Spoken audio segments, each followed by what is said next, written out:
evening. I welcome all of you on today's webinar after a long time on very good subject on succession planning and HUF. And on this subject, our very respected Honorable Dr. C.A. Girish Ahuja ji with us. I welcome you, sir. I also welcome Ashwani Jindal ji from Jalandhar, Sunil Damija ji, Avinash Gupta ji, our Chairman of Northern India Regional Council, Rajiv Kohli ji, Hemant Pava ji, Ramdev Kakra ji from Jalandhar, from Calcutta, and Sanjay Sharma ji, Secretary Celtex Bar Association. I also welcome Neha Sanjay Agrawal ji, Voice of CA. And today, this is so many times repeated subject, but every time we hear Guruji, he gives something new.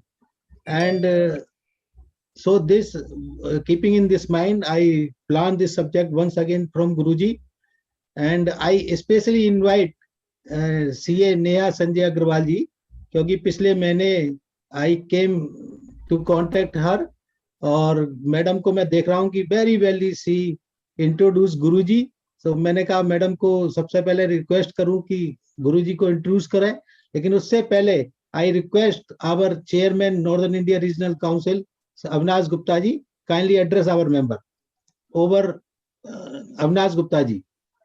Thank you Rajesh ji, our honorable past secretary of NIRC, respected Guruji Dr. Girish Ahuja ji, other dignitaries who are available on the panelist, C.A. Sunil Damija ji, Hemant Pava ji, Rajiv Kohli ji, Kakra Saab, Sanjay Sharma ji from Celtex Bar Association, Ashwani Jindal ji from Jalandhar, and young and dynamic chartered accountant Neha Sanjay Agrawal ji.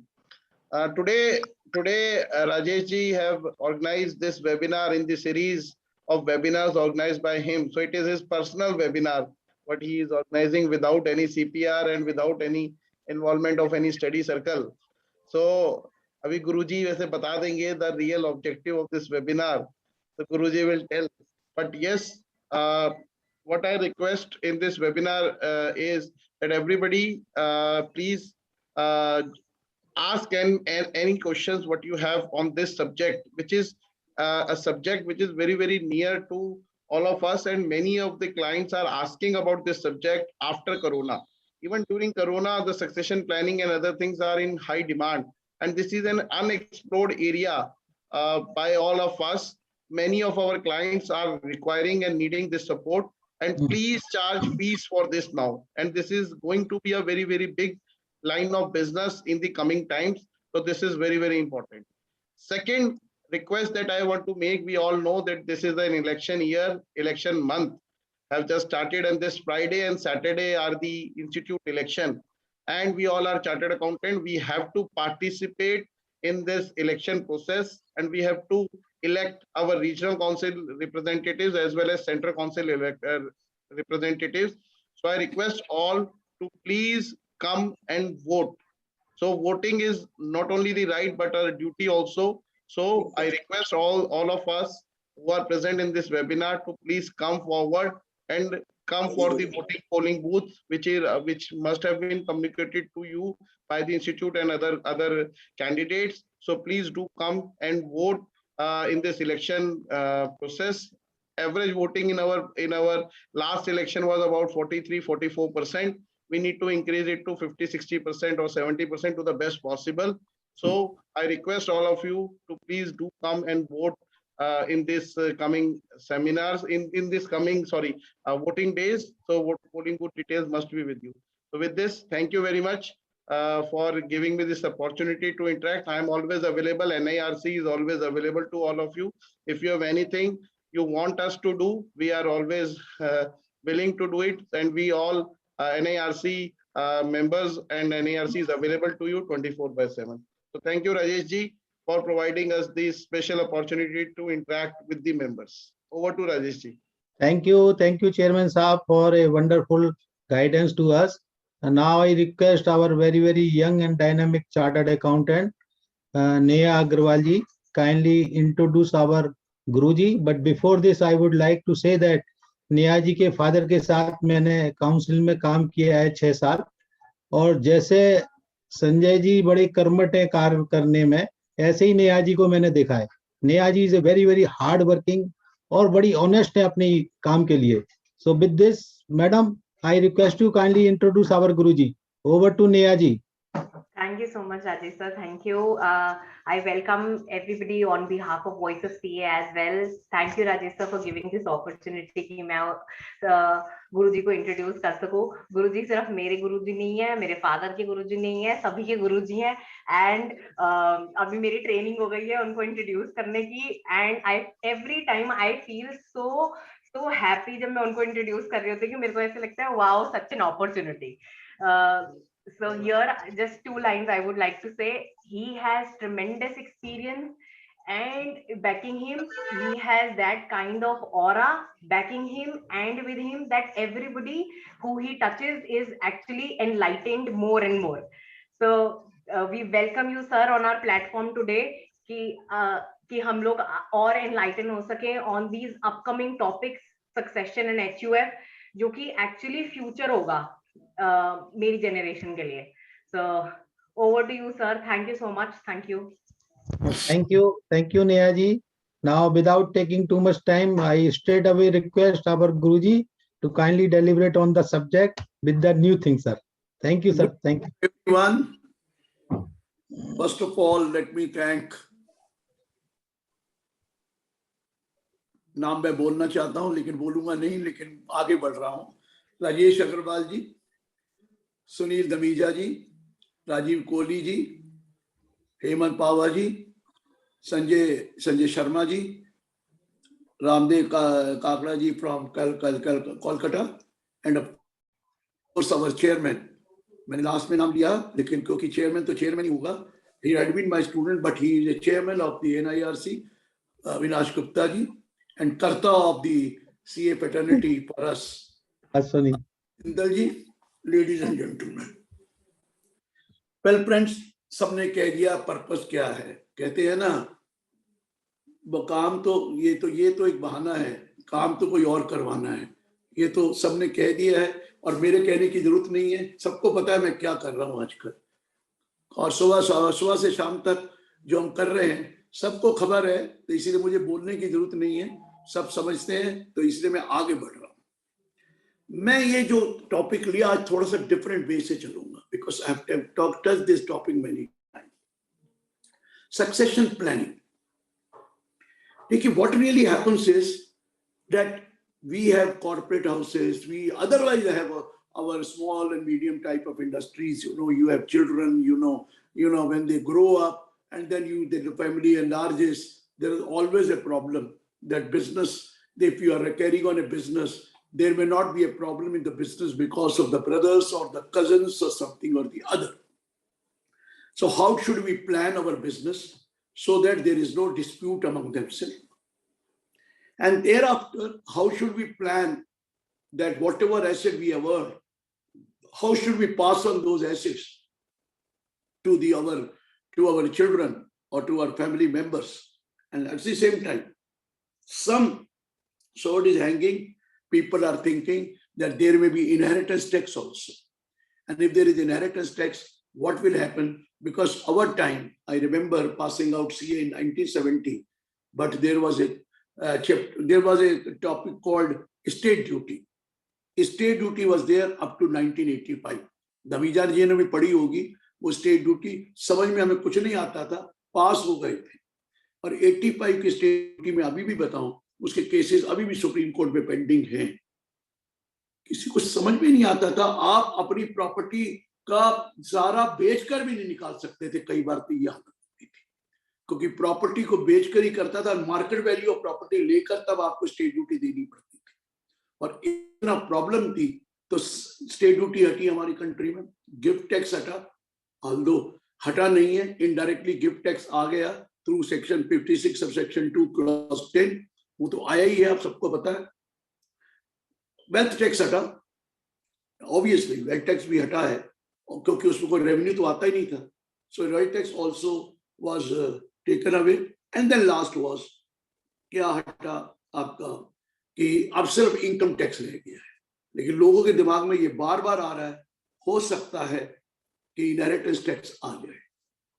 अगर inheritance tax आएगा तब तो उम्मीद नहीं थी। जब तक जेटली जी थे मैं सबको एश्योरेंस देता था absolutely no question of inheritance tax, because he himself was a very rich man, and he was all the time saying, what is the use of bringing this wealth inheritance tax? Hardly anything will be there, and people have already paid tax on that. Why do you want to have inheritance tax in this country? Although this inheritance tax there in US, inheritance tax there in other countries also, but the limit there where the inheritance tax is applicable is quite high.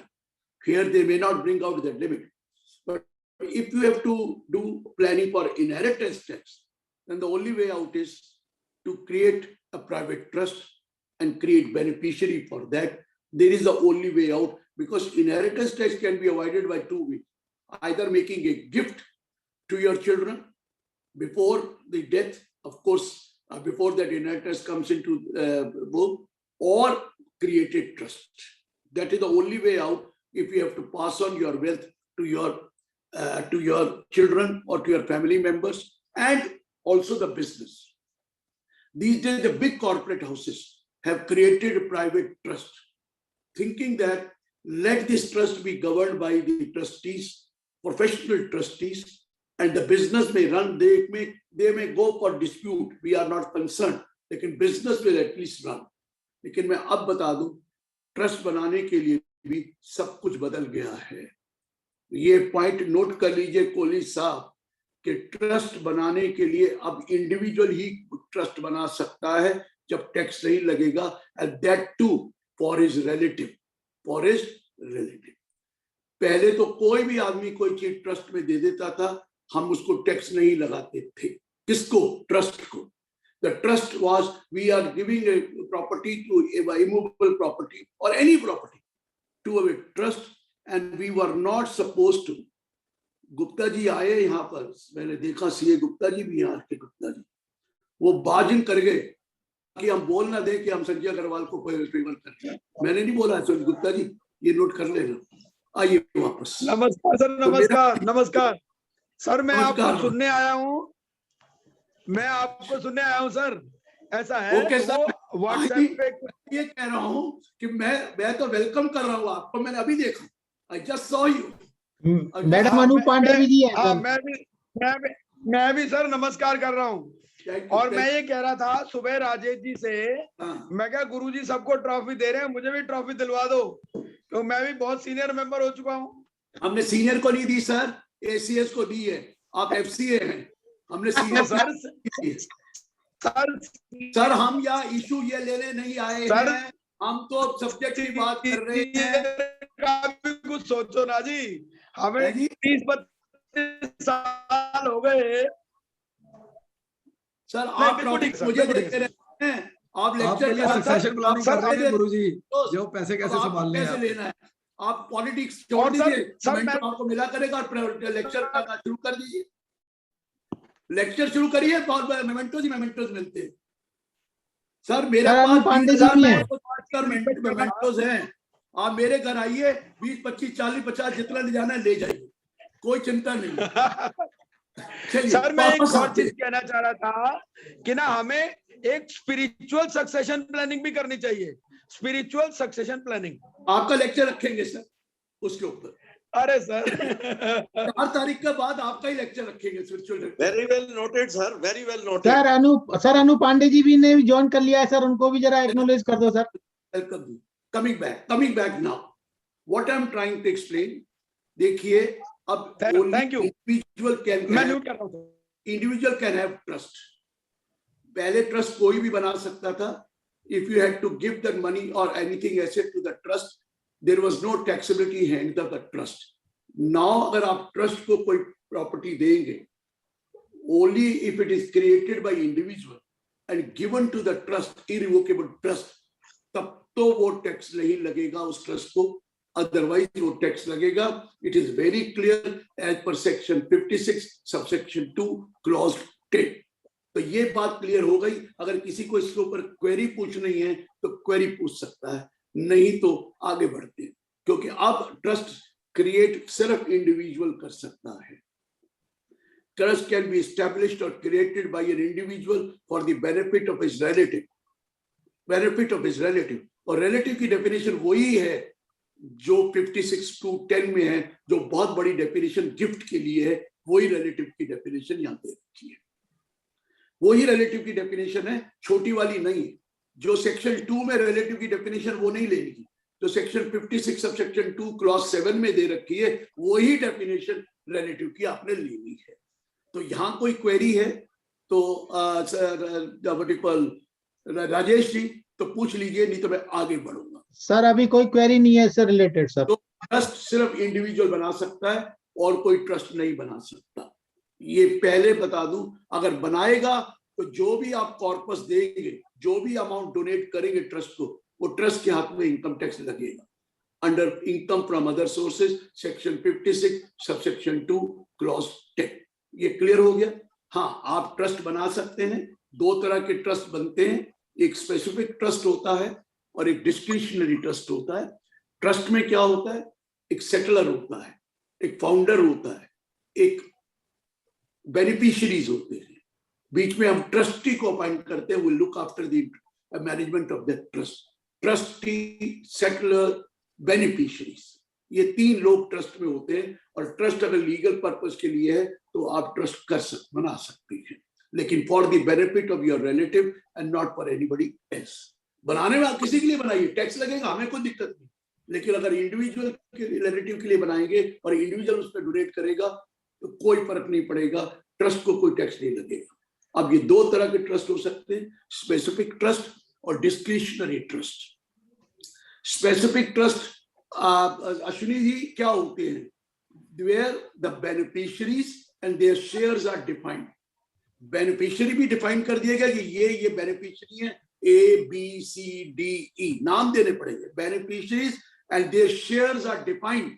और ये बोला कि ये जो income आएगी वो किस ratio में आप यूज करेंगे. ट्रस्टी को डायरेक्ट कर दिया गया, सपोज 40% ईयर, 30% ईयर, 10%, 5%, 8%, इस तरह करके आपको बताया जाएगा. तो वो शेयर्स डिफाइंड है और बेनिफिशियरी भी डिफाइंड है, उसे स्पेसिफिक ट्रस्ट कहते हैं. और दूसरा होता है discretionary trust, where the beneficiaries and either the beneficiaries और their share are not defined. या तो बेनिफिशियरी डिफाइंड नहीं है या उनके शेयर डिफाइंड नहीं है. डिस्क्रिशन दे दिया गया, ट्रस्टी को जैसे चाहे वो यूज कर सकता है उसके बेनिफिट के लिए. किसी को ज्यादा दे सकता है, किसी को कम दे सकता है, depending on the need of that person. ये क्लियर हो गया सर? बेनिफिट क्या हो. और कई लोग डबल दोनों बनाते हैं, कुछ एसेट के लिए स्पेसिफिक ट्रस्ट, बाकियों के लिए डिस्क्रिशनरी ट्रस्ट. क्लियर हो गया सर? अब मैं बोल रहा हूं, अगर वो स्पेसिफिक ट्रस्ट है तो सेक्शन 161 सब सेक्शन 1 लगता है. सुनील जी, सेक्शन 161 कहता है कि अगर वो स्पेसिफिक ट्रस्ट है तो ट्रस्टी को टैक्स नहीं लगता. Trustee will file A return on behalf of beneficiary and he will be liable, or he will have same duties, same responsibility, same liabilities which would have been there in the case of beneficiary. लेकिन वो representative capacity में trustee return भरता है on behalf of beneficiary. अगर 4 beneficiary A, B, C, D है, ratio defined है, तो वो 4 रिटर्न भरेगा, ट्रस्ट की रिटर्न नहीं भरेगा sir. He is not filing the return of the trust. He is filing the return of each beneficiary as representative assessee, but it will be presumed as if he has received the income in representative capacity. और वो assessment चारों assessee की होगी, आपको उसमें return भरनी पड़ेगी और वो बेनिफिशियरी को टैक्स लगता है. लगता कौन है? Through trustee. वो टैक्स उसी रेट पे लगेगा जिस रेट पर वो इंडिविजुअल जो भी बेनिफिशियरी है उसका रेट एप्लीकेबल होगा. So there is no question of any return of a trust. The return is of the beneficiaries whose shares are defined, और उनकी रिटर्न है. Who is filing the return? There can be 20 beneficiary, 20 return. There can be 21 50 beneficiary, 50 return. Who will file? The trustee or trustees. There can be more than one trustee also. Trustee or trustee will file the return on behalf of these beneficiary. Clear हो गया sir? आगे discretionary sir, इसमें एक section है 161(1)(a) और वो 1A कहता है कि अगर ये ट्रस्ट कोई बिजनेस कर रहा है, if this trust is carrying on a business, then this trust will be liable to pay tax at the maximum marginal rate. Please note the word maximum marginal rate. और maximum marginal rate power जी 30% है, सबको पता है। अब एक इसमें problem थी, और वो प्रॉब्लम थी कि सरचार्ज कितना लगेगा। अभी तक मैं भी कहता था कि सरचार्ज मैक्सिमम लगेगा 37%। मैंने कहा, और किताबों में भी लिखा है और सभी यही कहते थे। फिर भी मैंने डिस्कशन किया डिपार्टमेंट जाकर, I asked them what will be the rate. Option 4 they said 37%. I said okay. Somebody else I asked, the person who makes the law, 37%.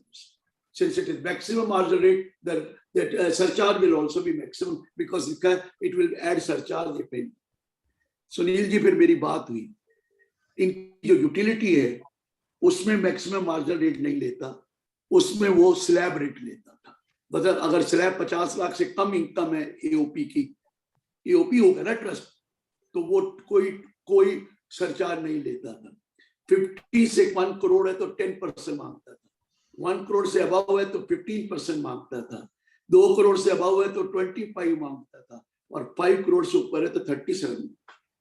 मैंने आपको बोला, आपने लॉ बनाया और आप 37% कह रहे, the another madam is also saying 13%, और आपकी यूटिलिटी तो ये कहती, और जब सॉफ्टवेयर में जाओ तो कई जगह 37% ही। सर डिस्कशन हो गया and finally it is decided now, they have accepted it that it will be depending upon the slab, no question of 37%। Means if your income is less than 50 lakh, no surcharge, only education says. If your income is more than 50 lakh but does not exceed 1 crore, the surcharge will be, you know that 15%. वही जो individual का surcharge. Clear हो गया कोहली साहब? ये point बहुत important था जो मैं आपको कराना चाहता था। हम तो अभी तक फॉर्म 5 में सरचार्ज हमेशा 37% देखा करते थे कई जगह, लेकिन अब ये क्लैरिटी आ गई, इसलिए क्लैरिटी अभी उन्होंने दी नहीं है, वो करेंगे। They are saying we will come out with that, but in any case, जो यूटिलिटी में फाइल करता है वहां सरचार्ज ऐसे ही लगता है, ये मैं आपको बता दूं। क्लियर हो गया सर ये पॉइंट कि सरचार्ज अब 37% नहीं होगा, मैक्सिमम मार्जिनल रेट 30% ही लगेगा, कोई स्लैब नहीं लगेगा Namija ji, but surcharge will be according to that. वो भी आपको पता है कि अगर कोई डिविडेंड आएगा या कोई कैपिटल गेन आएगा शॉर्ट टर्म या लॉन्ग टर्म, तो उसका सरचार्ज 15% से ज्यादा हो ही नहीं सकता। वो तो इंडिविजुअल के केस में भी वही है, तो वो 15% से ऊपर तो कभी हो ही नहीं सकता, ये भी आप सोच लीजिए। क्लियर हो गया सर? ये पॉइंट किसी को कुछ पूछना है? नहीं तो मैं आगे बढ़ रहा हूँ। any wants to ask anything? This clarity I am giving, but I am not sure what the softwares are showing. But many software are showing 37%. Even my book is saying 37%. What to talk about others? So मैं खुद admit कर रहा हूँ कि हमने भी 37% लिखा है, लेकिन अब क्लैरिटी अभी भी आनी है, बट यूटिलिटी में वो अलग अलग रेट लेता है। ठीक है जी, क्लियर हो गया सर? Anything doubt? चलिए, ये अगर आपका डिस्क्रिशनरी ट्रस्ट है तो आपको मैक्सिमम मार्जिनलिटी लगता है। कुछ केसेस है जब नहीं लगता, वो पॉइंट मैं आज इस वक्त नहीं बता रहा, because I am not talking about the taxation of private trust. I just wanted to tell you one way of succession planning and avoidance of inheritance taxes. You go for private trust, and when you go for private trust, there is no question of any inheritance tax, because that will be perpetual for a certain period of time. May not be full, but yes, you can always give up to this date or this, or dissolution clause may be put at the end that what time it will dissolve. Clear हो गया sir? मैं वापस आ रहा हूं। मैं ये कहने जा रहा हूं कि दो चीजें और हैं। आप अपनी प्लानिंग नहीं करते, हम हमेशा सोचते रहते हैं कि हम बिल लिख देंगे, 99% टाइम में लिखा ही रह जाता है, सोचते ही रहते हैं, हम बिल लिखते नहीं। विल का अगर आप लिखते हैं तो हमारी कंट्री में इंडियन सक्सेशन एक्ट 1925 लगता है। एज पर, अगर if you write a will, there is Indian Succession Act 1925. If I don't write a will, everybody knows we have a very important act Hindus के लिए, Hindu Succession Act 1956. Confusion लोगों को बहुत है। ये 50 से पहले लॉ कुछ डिफरेंट था। After 56, the things have changed altogether. और 56 में भी 2005 में काफी चेंज आई, वो भी अभी बताऊंगा। तो आइए, कुछ कोहली साहब पूछना चाहते हैं तो जरूर पूछ सकते हैं। हाथ साहब कुछ किया था, कोई क्वेश्चन है कोहली साहब? नहीं, चलिए सुनिए। मैं पहले इंडिया, अगर तो विल लिखी है तो your property will pass on as per the wish of the testator. जिसने विल लिखी है उसके हिसाब से जो भी जिस तरह लिखी है वो प्रॉपर्टी पास ऑन होती है। और विल में नॉर्मली हम एग्जीक्यूटर अपॉइंट करते हैं, who execute the wish of the testator. लिख दो, वो बता दो। लेकिन पहले मैं हिंदू सेक्शन 1956 में आ और उसका सेक्शन 8 ले रहा हूं। सेक्शन 6 तो एचयूएफ से डील करता है। सेक्शन 8 जो हिंदू सेक्शन एक्ट का है वो इंडिविजुअल डेथ से डील करता है, जिसे कहते हैं intestate death, death without writing a will, intestate death. ये भी हो सकता है कुछ एसेट की मैंने विल लिख दी दमीजा जी, और कुछ एसेट को मैंने विल में नहीं लिखा। जिसकी विल लिख दी इंडियन सक्सेशन एक्ट 1925, जिसकी विल नहीं लिखी हिंदू सक्सेशन एक्ट 1956। अगर बिल्कुल नहीं लिखी तो Hindu section 1956। Hindu includes Jain, Buddhist, Sikhs, they are all part of Hindus. अब आइए सेक्शन 6। अब सेक्शन 6 को 6 से 13 जो है ना दमीजा जी, वो मेल की डेथ का है, मेल डेथ। और 14, 15, 16 सेक्शन फीमेल की डेथ का है। अब क्या कहता है सेक्शन से? If a Hindu male dies intestate, clear हुआ sir? Hindu male dies intestate means without writing a will, his estate, his property will pass on to his legal heir. Pawaji, legal heir of class 1 in individual capacity, in equal ratio. 3 चीजें बहुत important है पावाजी। एक तो मेरे मरने के बाद अगर मैंने बिल नहीं लिखी तो मेरी जो प्रॉपर्टी है वो मेरे लीगल हेयर ऑफ क्लास 1 को जाएगी। लीगल हेयर ऑफ क्लास 1 किस रेशियो में? Equal ratio. और किस कैपेसिटी में जाएगी? क्या वो एचयूएफ की कैपेसिटी में जाएगी? जी नहीं, इंडिविजुअल कैपेसिटी में जाएगी। इंडिविजुअल कैपेसिटी में मेरे बच्चों को मिलेगी, वो कहीं एचयूएफ नहीं बनेगी, हिंदू अनडिवाइडेड फैमिली नहीं बनेगी, वो हर आदमी को प्रॉपर्टी मिलेगी इंडिविजुअली, उसके नाम पे जाएगी। अगर मैं इंटेस्टेट डेथ है, my legal heir of class 1 in equal ratio and individual capacity. Suppose कीजिए पावा जी मेरे 4 लीगल हेयर हैं क्लास 1 के, तो 25, 25, 25, 25। अगर 3 लीगल हेयर हैं तो 1/3, 1/3, 1/3। अगर मेरे 2 ही लीगल हेयर क्लास 1 के हैं तो 50-50। क्लास 2 वाले को कुछ नहीं मिलना, 50-50। मेरा एक ही लीगल हेयर क्लास 1 में है तो 100% लीगल हेयर को जाएगी, उसको आगे कुछ नहीं करना, 100% जाएगी। लेकिन अगर मेरा एक भी लीगल हेयर क्लास 1 में नहीं है तो क्लास 2 चक्कर आता है। क्लास 2 की तरफ देखना ही नहीं है अगर क्लास 1 में एक ही है, एक भी है तो मैं पहले क्लास 1 को ला रहा हूं। कौन कौन क्लास 1 में आते हैं? नंबर 1 बाय वाइफ, क्योंकि मैं मेल की डेथ कर रहा हूं तो वाइफ।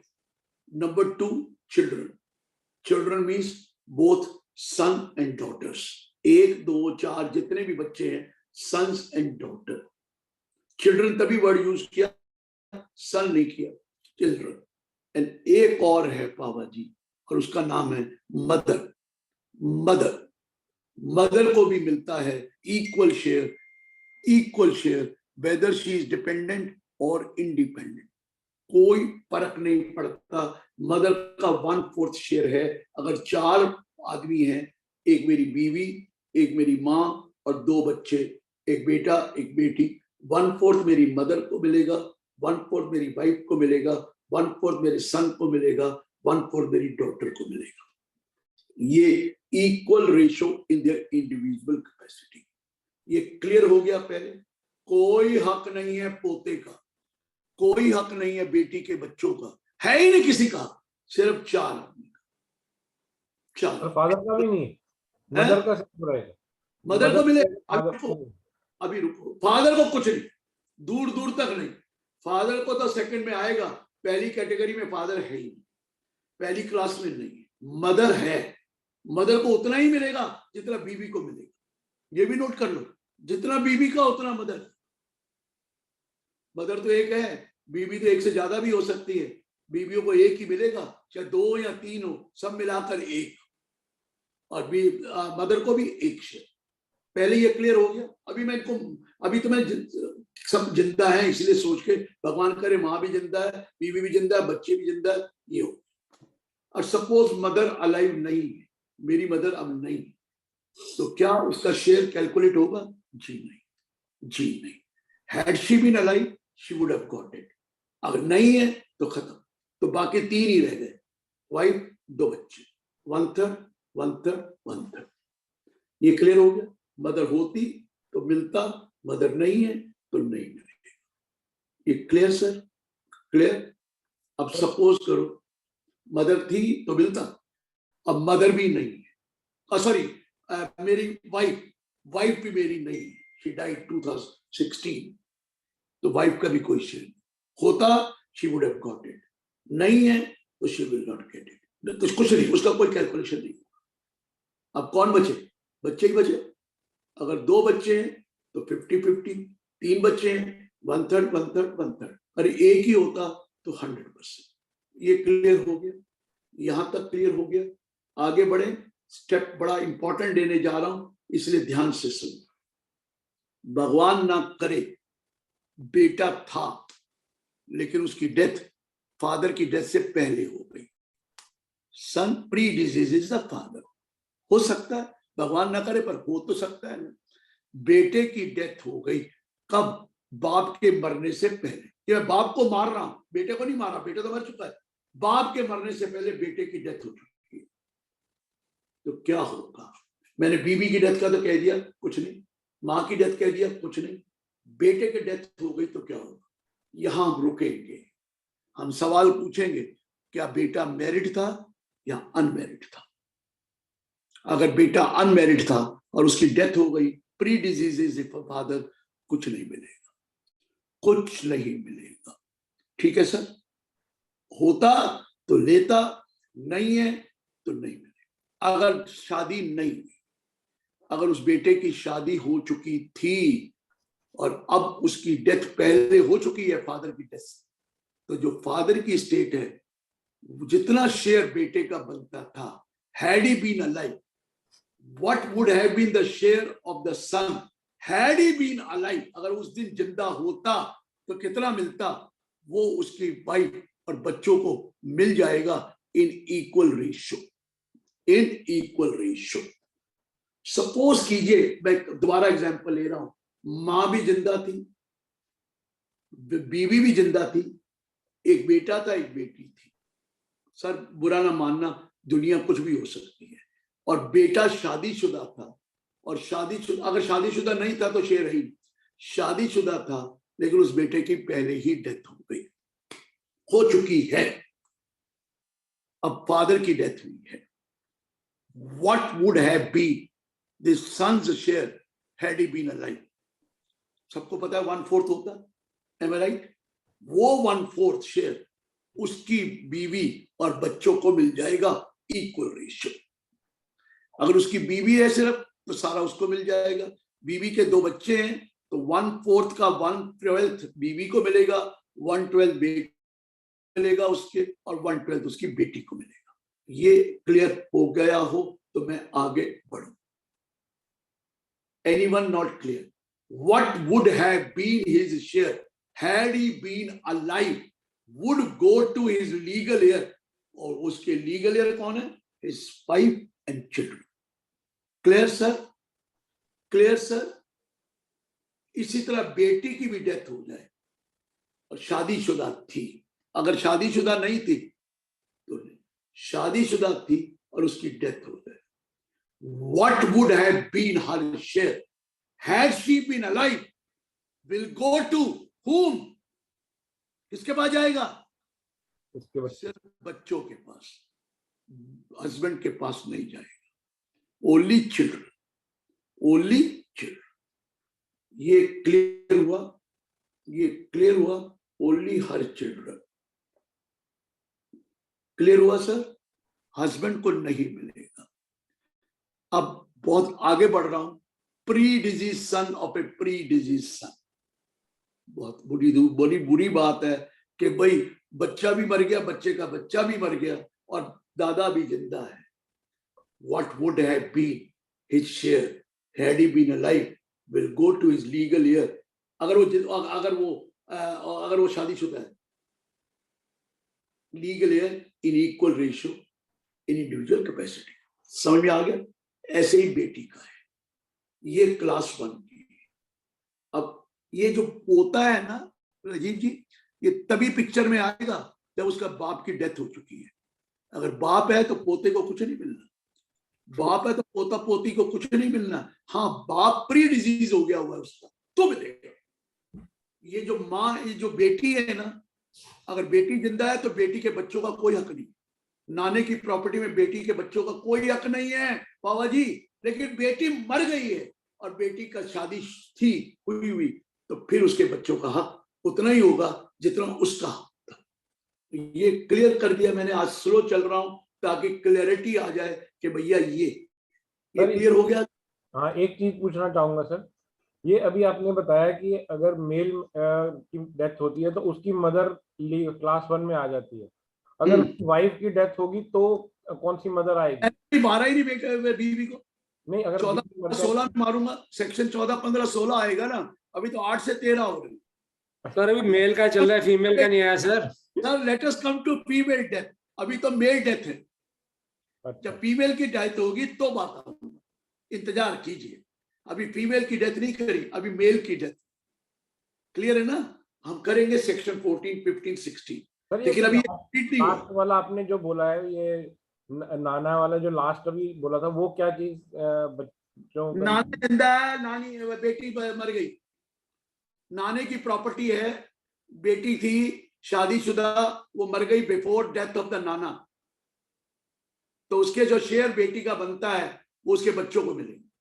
और अगर बेटी है वो तो बेटी को मिलेगा ही, जो वो तो है। अगर बेटी है तो बच्चों को नहीं मिलेगा, बेटी के बच्चों को नहीं मिलेगा। जब तक बेटी है बेटी के बच्चों को नहीं। जब तक बेटा और बेटी है उनके बच्चों को कुछ नहीं मिलेगा।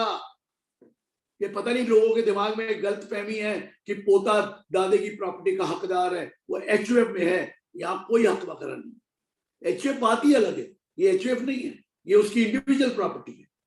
क्लियर हो गया sir? Any doubt, anything? Anu ji कुछ पूछना है? नहीं तो मैं आगे चल रहा हूं।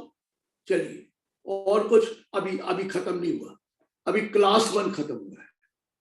और सपोज करो क्लास में एक भी नहीं है, ना बेटी रही, भगवान ना करे, ना वाइफ रही, ना मदर रही, ना बेटा, बेटों के बच्चे भी नहीं, बेटी भी नहीं रही, बेटी के बच्चों भी नहीं। तो अब किसको दें? क्लास 1 में कोई भी नहीं है, और क्लास 1 में एक भी होता तो 100% मिल जाता। तो आइए क्लास 2 में जाइए। क्लास 2 में अलग अलग स्टेप्स हैं, अलग अलग लाइन है। अगर कोई क्लास 1 का नहीं है तो सारा का सारा पैसा उसके फादर को मिल जाएगा। किसको मिलेगा? फादर को। किसको मिलेगा? फादर। अब देखिए, मैं एक एग्जांपल ले रहा हूं। कोहली साहब, एक मेल मेंबर है, उसकी शादी नहीं हुई, उसकी डेथ हो गई। मेल मेंबर है, शादी नहीं हुई, उसकी डेथ हो गई। उसकी प्रॉपर्टी किसके पास जाएगी? पहला नंबर माँ के पास जाएगी।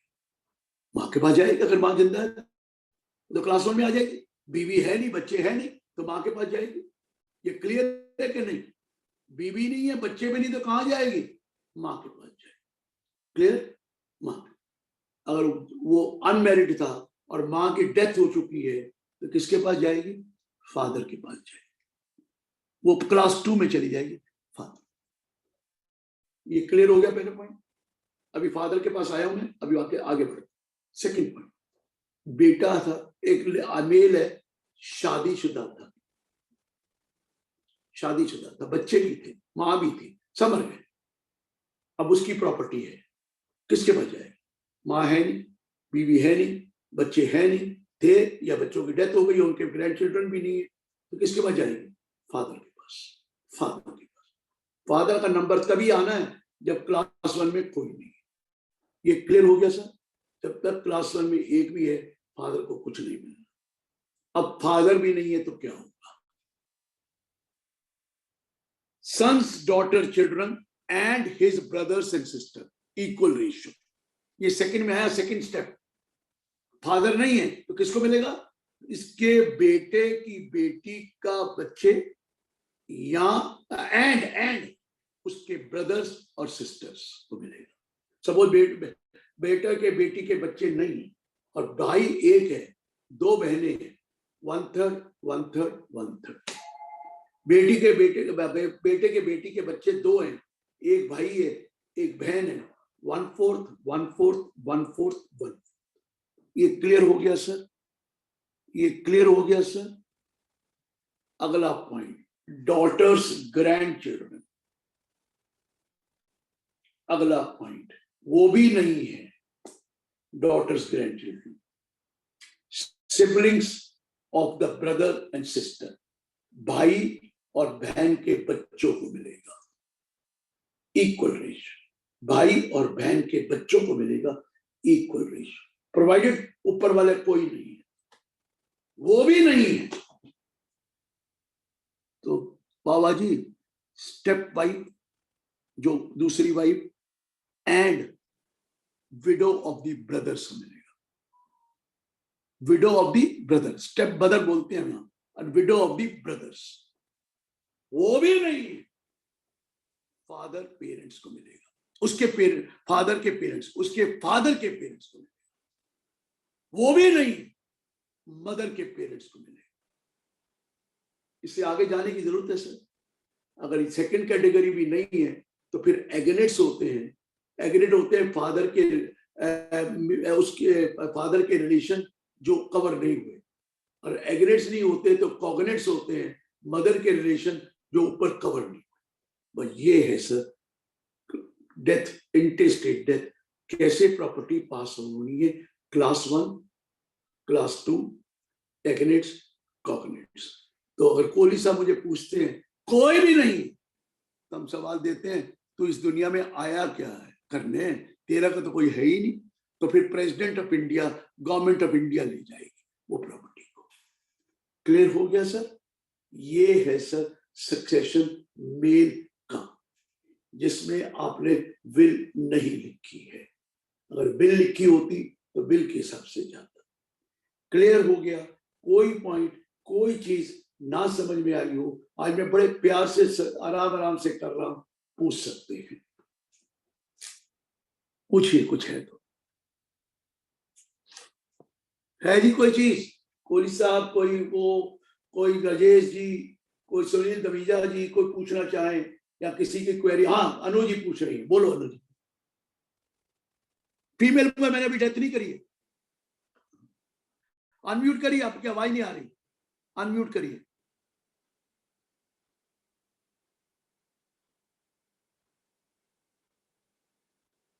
आवाज नहीं आ रही। अनु जी की आवाज क्यों नहीं आ रही भाई? किसने रोक रखी है? नहीं आई मैम, आपकी आवाज नहीं आ रही है।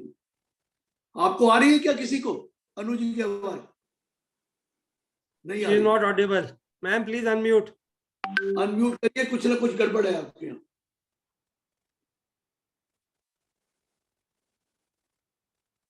अभी अनम्यूट है, अब आप करिए। अब आपका लाल आ गया, अब करेंगे तो म्यूट अनम्यूट हो जाएगा। पहले वो लाल नहीं आ रहा था।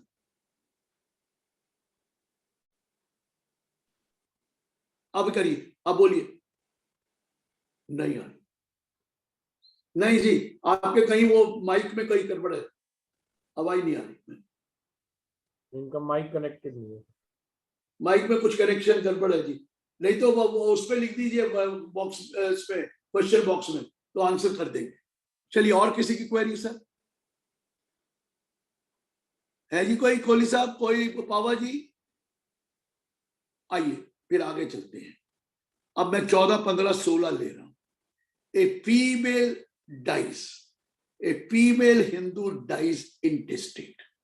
इंटेस्टेट का मतलब विदाउट राइटिंग अ विल। फिर वही पॉइंट है, अब जमाना बदल चुका है।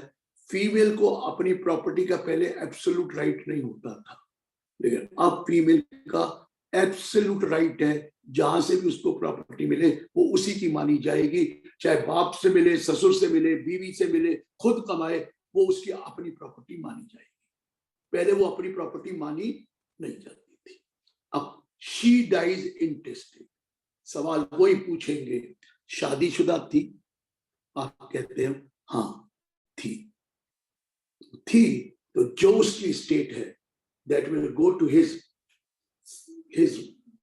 husband and children in equal ratio in their individual capacity.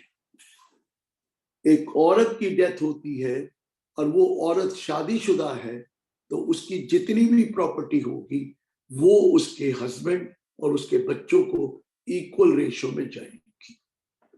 ये क्लियर हो गया? Equal ratio. यहां पर भी यही होगा, क्योंकि अगर उसका बेटा या बेटी, भगवान ना करे, प्री डिजीज हो गई है, तो हम सवाल पूछेंगे क्या वो बेटा शादीशुदा था? अगर नहीं था तो कुछ नहीं। क्या बेटी शादीशुदा थी? अगर नहीं थी तो कुछ नहीं। अगर बेटा शादीशुदा था, उसकी डेथ हो गई है, तो what would have been his share had he been alive? वो उसकी स्पाउस और बच्चों को चला जाएगा। किसको? जो उसके लेडी का बेटा है। अगर बेटा जिंदा है तो बेटे को मिलना है। बेटा जिंदा नहीं है लेकिन शादीशुदा था, तो what would have been the share of that son had he been alive would go to his legal heir in their individual capacity. इसी तरह बेटी का भी है। अगर उसकी बेटी जिंदा है, मर गई, पहले प्री डिजीज हो गई, शादीशुदा थी कि नहीं? शादीशुदा नहीं थी तो कोई शेयर। शादीशुदा थी, what would have been her share had he been she alive? तो उस केस में उसके बच्चों को, बेटी के बच्चों को इक्वल रेशियो में चला जाएगा। इसी तरह प्री डिजीज होता है।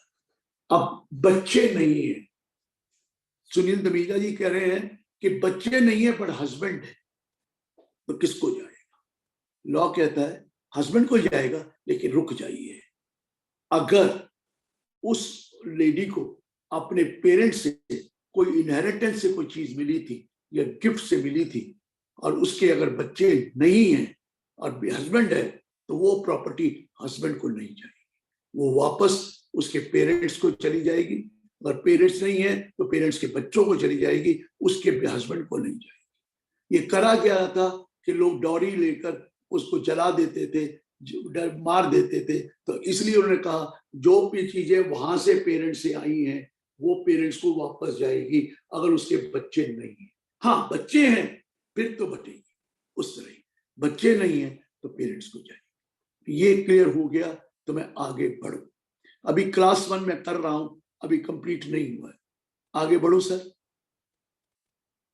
क्लास 1 में कोई चाहे है लेडी की डेथ में, अगर लेडी शादीशुदा नहीं थी तो फिर उसका हस्बैंड भी नहीं है, उसके बच्चे भी नहीं है, फिर हम उसके पेरेंट्स को देंगे। अगर पेरेंट्स नहीं है तो उसके ब्रदर एंड सिस्टर को देंगे। पेरेंट्स ब्रदर सिस्टर नहीं है तो उसके ब्रदर सिस्टर के जो सिबलिंग्स हैं उनको देंगे। वो तो शादीशुदा नहीं है लेडी, तो तब की बात हुई। शादीशुदा है तो क्लास 1 में उसका हस्बैंड और उसके बच्चे आ रहे हैं। बच्चे अगर शादीशुदा थे, प्री डिजीज हो गए, तो उसके पोते पोती आ रहे हैं, जो भी उसके नाती नाती आ रहे हैं। ठीक है सर। अगर एक भी नहीं है क्लास 1 का, ना हस्बैंड है, ना बचपन के, ना उसके बच्चे हैं, ना ग्रैंड चिल्ड्रन है, तो किसको जाएगी? Legal heir of class 1, legal heir of husband, legal heir of her husband. अगर शादीशुदा थी तो नंबर 2 में क्या आ रहा है? Legal heir of her husband. Sunil ji, मुझे कोई पूछता है legal heir of her husband तो वो उसके बच्चे ही तो हैं। कहते नहीं, माँ भी तो है, उसकी माँ को चला जाएगा और उसके अपने बच्चे नहीं है, कब जाएगा? हस्बैंड के माँ। अगर वो भी नहीं है तो फिर उसके पेरेंट्स को जाएगा, लेडी के पेरेंट्स नहीं है उसके ब्रदर एंड सिस्टर को जाएगा, लेडी के ब्रदर एंड सिस्टर नहीं है तो ब्रदर एंड सिस्टर के बच्चों को जाएगा। Is this clear sir? ये फीमेल डेथ के बारे में भी मैंने आपको बता दिया। कोई क्वेश्चन हो you can freely ask me, नहीं तो हमने सेक्शन 6 से लेकर सेक्शन 16 तक कर दिया है। कोई तो सेक्शन 8 से लेकर 16, नॉट 6, 8 से लेकर 16 तक कर दिया है जी। कोई problem? Any query sir, anywhere?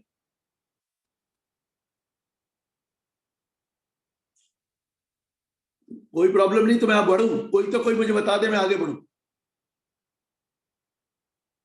चलिए, अब मैं इनको छोड़ रहा हूं, अब मैं पहले बिल की तरफ आ रहा हूं। मैंने अपनी बिल लिख दी है,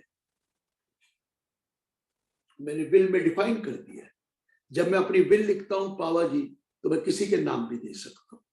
जरूरी नहीं है अपने बच्चों को दूं, जरूरी नहीं है अपनी बीवी को दूं, जरूरी नहीं अपने फैमिली मेंबर को दूं, मैं किसी आउटसाइडर को भी दे सकता हूं, मैं मंदिर में भी दान कर सकता हूं, किसी को मैं चाहूं दे सकता हूं, क्योंकि ये मेरी मर्जी है, ये मेरी विश है, ये मेरी विल, मेरी अपनी प्रॉपर्टी है और मैंने खुद कमाई है, मुझे कोई दिक्कत नहीं है।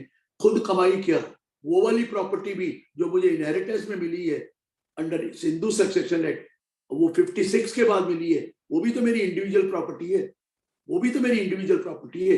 मैं किसी को भी दे सकता हूं, किसी भी रेशो में दे सकता हूं। किसी को मत दूं, बीवी को ना दूं, सिर्फ बच्चे को दे दूं, एक बच्चे को ना दूं, दूसरे बच्चे को दे दूं, दोनों का ना दूं, बेटी को दे दूं, बेटी का ना दूं, ग्रैंड चिल्ड्रन को दे दूं, ये तो मेरी मर्जी है, मैं जिसके मर्जी नाम कर दूं। कई बार लोग विल लिखते हैं तो वो ये बिल 2 तरह की होती है। एक बिल आप जब लिखते हैं तो please plain piece of paper में लिखनी है। कोई इसका वो नहीं है, स्टैंडर्ड कोई लैंग्वेज है, कुछ नहीं है। On simple piece of paper, कोई स्टैम्प ड्यूटी वगैरह नहीं लगानी, प्लेस ऑफ पेपर में लिख सकते हैं। सिर्फ आपके सिग्नेचर चाहिए और 2 विटनेस चाहिए, सिग्नेचर और 2 विटनेस।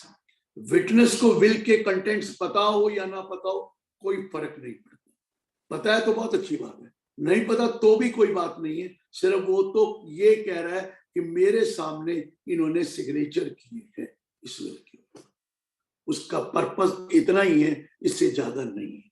हम बिल बनाते हुए कई बार सीनियर लोगों को ले लेते हैं, वो ध्यान रखिए कि सीनियर लोगों को लोगे तो फिर वो बिल के टाइम पे हो सकता है वो आपसे पहले निकल गए हो, तो जरा यंग लोगों को लीजिए तो ज्यादा अच्छा है, नहीं तो वो प्रूव करना पड़ता है कि उनके सिग्नेचर थे। तो आगे कोई ऐसी बात, आगे बढ़ो।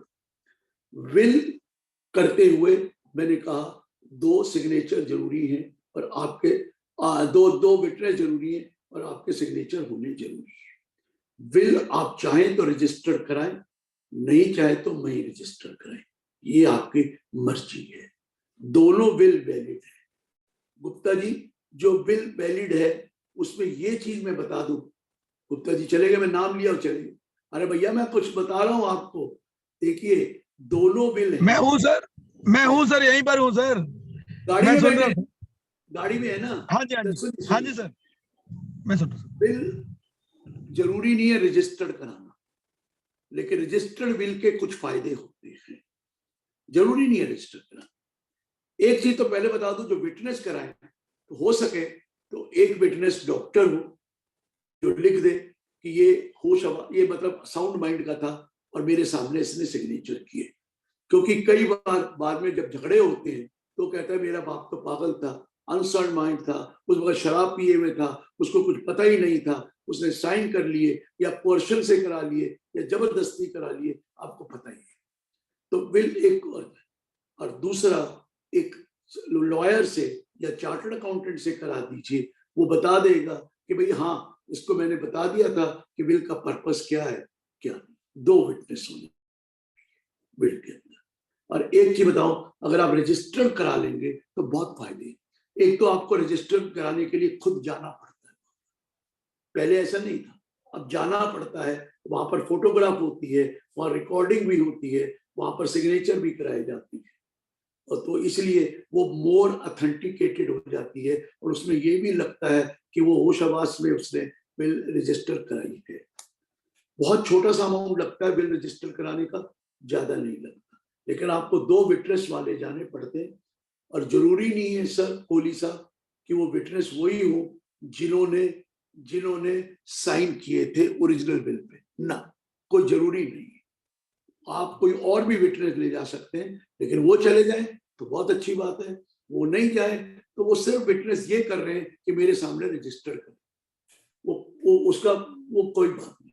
रजिस्टर कराने में बिल खोती भी नहीं है, वो मिल जाती है ना वहां कॉपी, बिल खोती भी नहीं है। मैं कहूँगा जो बिल लिखते हैं ना तो उसमें एग्जीक्यूटर जरूर रखिए। एग्जीक्यूटर मतलब जो बिल लिखने के बाद वो उसको उसकी विश को जब उसकी डेथ हो जाएगी तो एग्जीक्यूट करेगा कि इस तरीके से प्रॉपर्टी बांटनी है। अरे कई इस बार 10-10 साल लग जाते हैं प्रॉपर्टी बांटने में, बिजनेस भी चलता रहता है। मैं एक चीज बताऊं पावा जी, लोग कहते हैं where there is a will there is a dispute, यहाँ कहते हैं where there is a will there is guaranteed relative.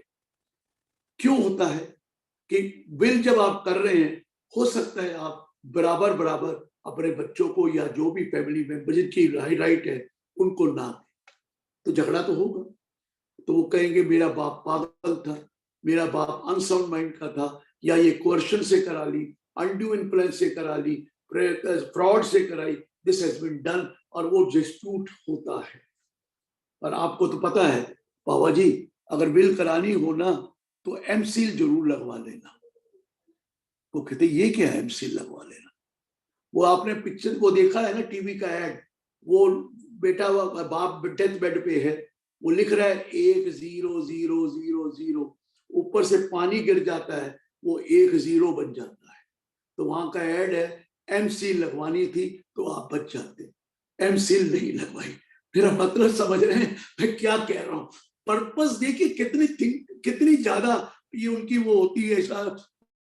ये कहने का है कि अगर आपने कोई ऐसी बिल भी कराई है तो सेफ्टी पूरी ले लीजिए, एमसील का मतलब ये है। तो मेरा मतलब है बिल आप करवा सकते हैं और बिल में आप जितना चाहे जिसको दे सकते हैं, लेकिन डिस्प्यूट होने के खतरा यही है कि वो कहता है कि ये मेरा बाप मेरे भाई के साथ रहता था और जबरदस्ती भाई ने मुझसे साइन करा लिया, मैं तो अमेरिका था या मैं तो कहीं और रहता था, या ये करके फ्रॉड करके अनड्यू इन्फ्लुएंस करके या बाप को करके करा दिया। और बाप भी चाहता है कि यार मैं इसके पास रहता हूं तो थोड़ा सा ज्यादा तो इसको दे दूं, सोचता तो है ना सर, वो भी है। और कई बार होता है डिसगारंटेड क्यों है कि 4 बेटे हैं, एक बेटा अमेरिका में है, बाप ने सोचा उसने तो बहुत पैसा कमा लिया है, उसको देने की क्या जरूरत है, तो सबसे ज्यादा लड़ने वही आ जाता है कि जबरदस्ती इसे करा लिया गया।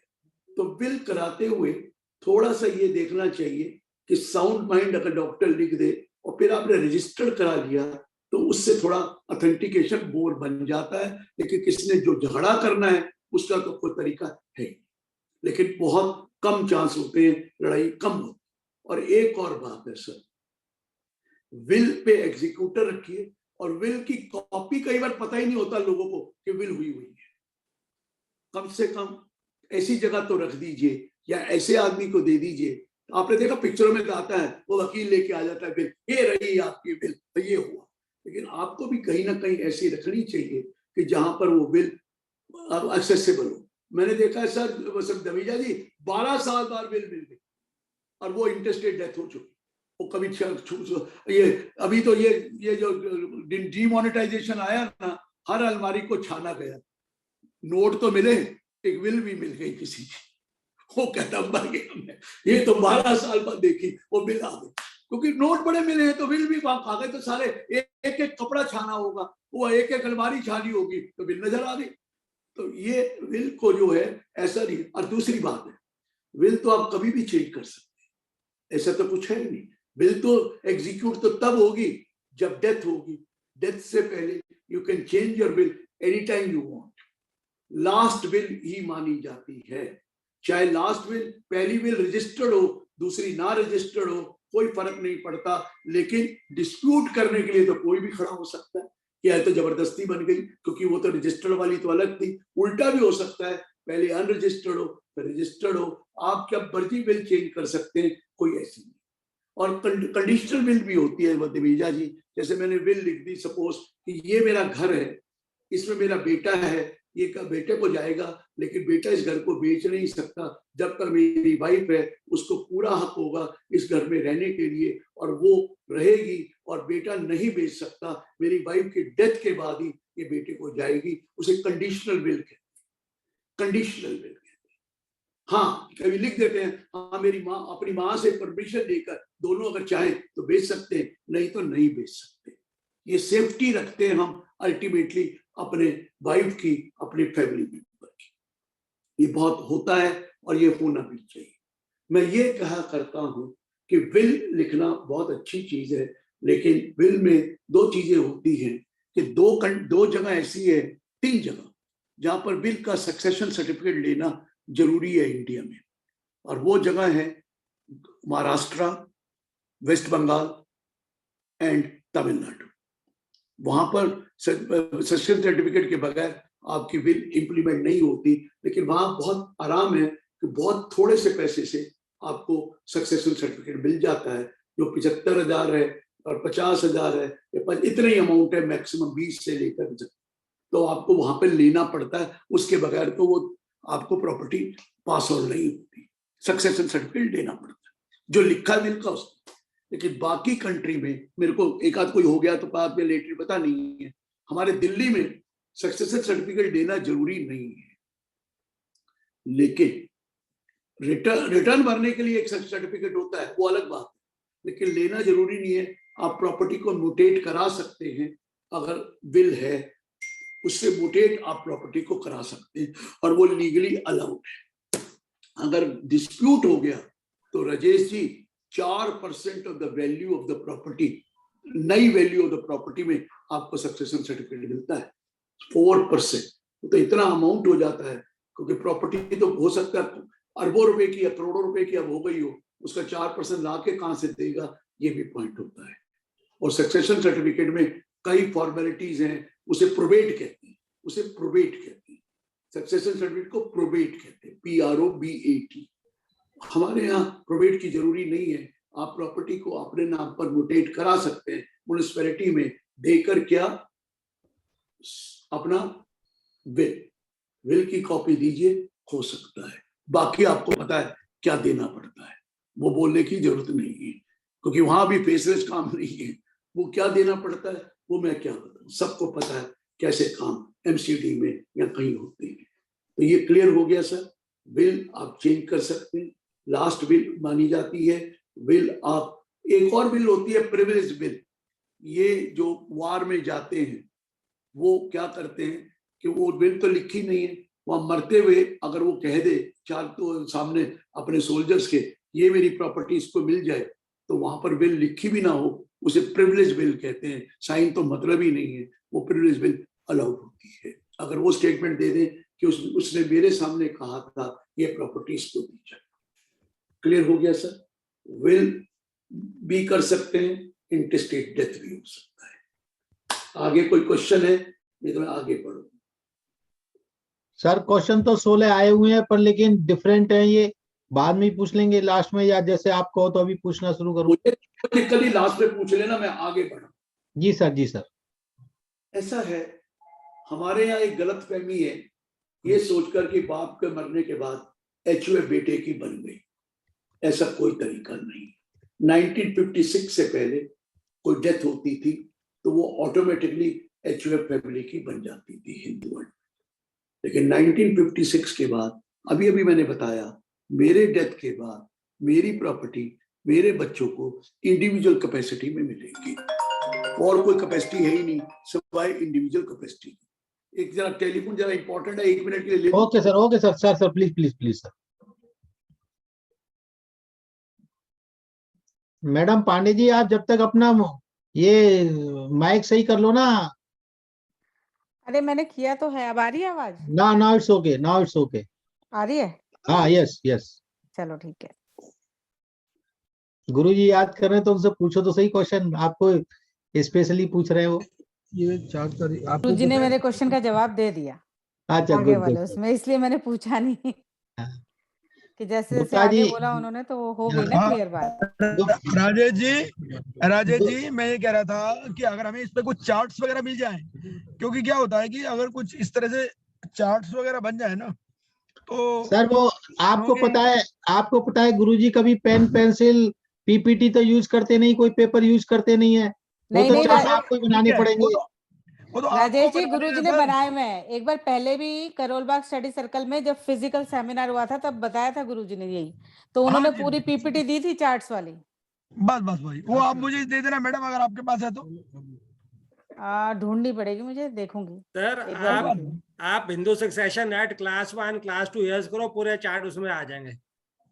Okay sir, thank you sir. Just do Hindu succession act class 1 heirs class 2 heirs, you will get the entire list with the entire thing, there is no discrepancy on that. Okay. और गुप्ता जी आप कह रहे थे कि स्पिरिचुअल पे एक वो करवाएं सेम वेबिनार, तो आपसे बढ़िया स्पीकर कौन मिलेगा, आप करिएगा। इलेक्शन के बाद करते हैं sir, definitely. Done done sir, election के बाद करेंगे। हाँ जी, हाँ जी।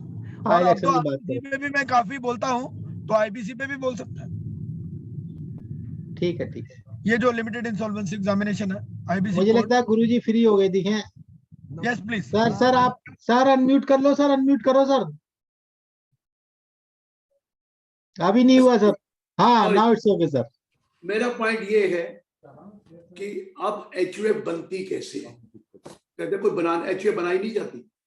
वो तो लीगल है कि जिस दिन मेरी शादी हुई हिंदू लॉ में, हिंदू अनडिवाइडेड फैमिली बन गई जिस दिन मेरी शादी हुई। लेकिन इनकम टैक्स कहता हो रही होगी तेरी शादी, मुझे क्या लेना देना। तेरे पास इनकम कोई आई तो होगा ना। अभी तो इनकम तो आई नहीं, तो मैं क्या करूं, शादी से क्या होता है। रुकिए एक और बात। इनकम टैक्स कहता है, हिंदू लॉ में कहता है जिस दिन शादी हुई। इनकम टैक्स कहता है कि रुकिए, 10 रुपए से कि आपके पास 2 को पार्टनर होने जरूरी है। जब तक 2 को पार्टनर नहीं होंगे तो वो एचयूएफ नहीं मानी जाती, क्योंकि को पार्टनर पार्टीशन करा सकता है, वाइफ को पार्टनर नहीं है, वो पार्टीशन करा नहीं सकती, तो वो कैसे एचयूएफ बन गई। हिंदू लॉ में है। एक मिनट सुनते रहना। इनकम टैक्स कहता है 2 को पार्टनर चाहिए, और वाइफ और हस्बैंड को पार्टनर नहीं है। हस्बैंड तो है, और एचयूएफ मेल मेंबर ही बनाता है, फीमेल मेंबर नहीं बनाता। एचयूएफ मेल मेंबर से शुरू होती है। सुन लीजिए। तो इसका मतलब एचयूएफ यूं बनती है, you need to have a child. एक चाइल्ड होना जरूरी है, तो एचयूएफ इनकम टैक्स में बनती है। हिंदू लॉ में ऐसा कुछ नहीं लिखा। सुन लीजिए, ये बात अलग है अगर मरने के बाद कोई एचयूएफ में 10 मेंबर थे, कोई मर गया और बाकी कोई आहिस्ता सा सब चले गए, तो एक हो पार्टनर और एक और मेंबर हो तो भी एचयूएफ चलती है। मरने के बाद एक को पार्टनर हो सकता है। मरने से नई बनाने के लिए 2 को पार्टनर हमें चाहिए। तो दूसरी बात आई, पैसा कहां से आएगा एचयूएफ के पास। अरे एचयूएफ तो इनकम कमाएगा, तो पैसे लगा के इनकम कमाएगा। अपने आप इनकम एचयूएफ कैसे कमा लेगा। इंडिविजुअल थोड़ी है जो नौकरी करके इनकम कमा लेगा या वो कर लेगा। ये तो एचयूएफ के लिए तो इनकम का सोर्स कोई इन्वेस्टमेंट होनी चाहिए, कोई कॉर्पस होना चाहिए। तो वो कॉर्पस कहां से आएगा। सर 2 ही तरीके हैं सुनील जी, एक तो बाय वे ऑफ गिफ्ट और दूसरा बाय वे ऑफ विल करके आप कर सकते हैं कि मेरे मरने के बाद ये पैसा या ये asset HUF of such and such person को जाएगी। सर विल में रिसाइटल होगा, that such and such property will go to HUF of such and such person. अगर वहां रिसाइटल लिखा है it will go to my son, तो वो एचयूएफ नहीं बनेगा। It will go to my son नहीं बनेगा, it will go to HUF of my son, तो जा सकती है। पहला विल से एचयूएफ बनती है। विल करने में बाप की जरूरत, कोई भी विल कर सकता है, मैं भी किसी के एचयूएफ में विल कर सकता हूँ, क्योंकि विल तो किसी को भी दी जा सकती है। और दूसरा, मैं हमेशा कहता हूँ पावा जी, गिफ्ट ले लीजिए और कॉर्पस बन जाता है। आप चाहें तो, आपको याद है 56(2)(10 है, 52(10) में लिखा है कि 10-50 हजार से ऊपर अगर गिफ्ट लोगे तो उस पर टैक्स लगेगा, चाहे वो इंडिविजुअल हो चाहे एचयूएफ। अगर मैं अपने मेंबर से गिफ्ट लेता हूं एचयूएफ के, तो वो 56(2)(10 नहीं लगता, लेकिन वो लेने का फायदा इसलिए नहीं होता क्योंकि उसमें 64(2) लग जाता है। उससे जो इनकम आएगी वो क्लब होगी अंडर सेक्शन 64(2).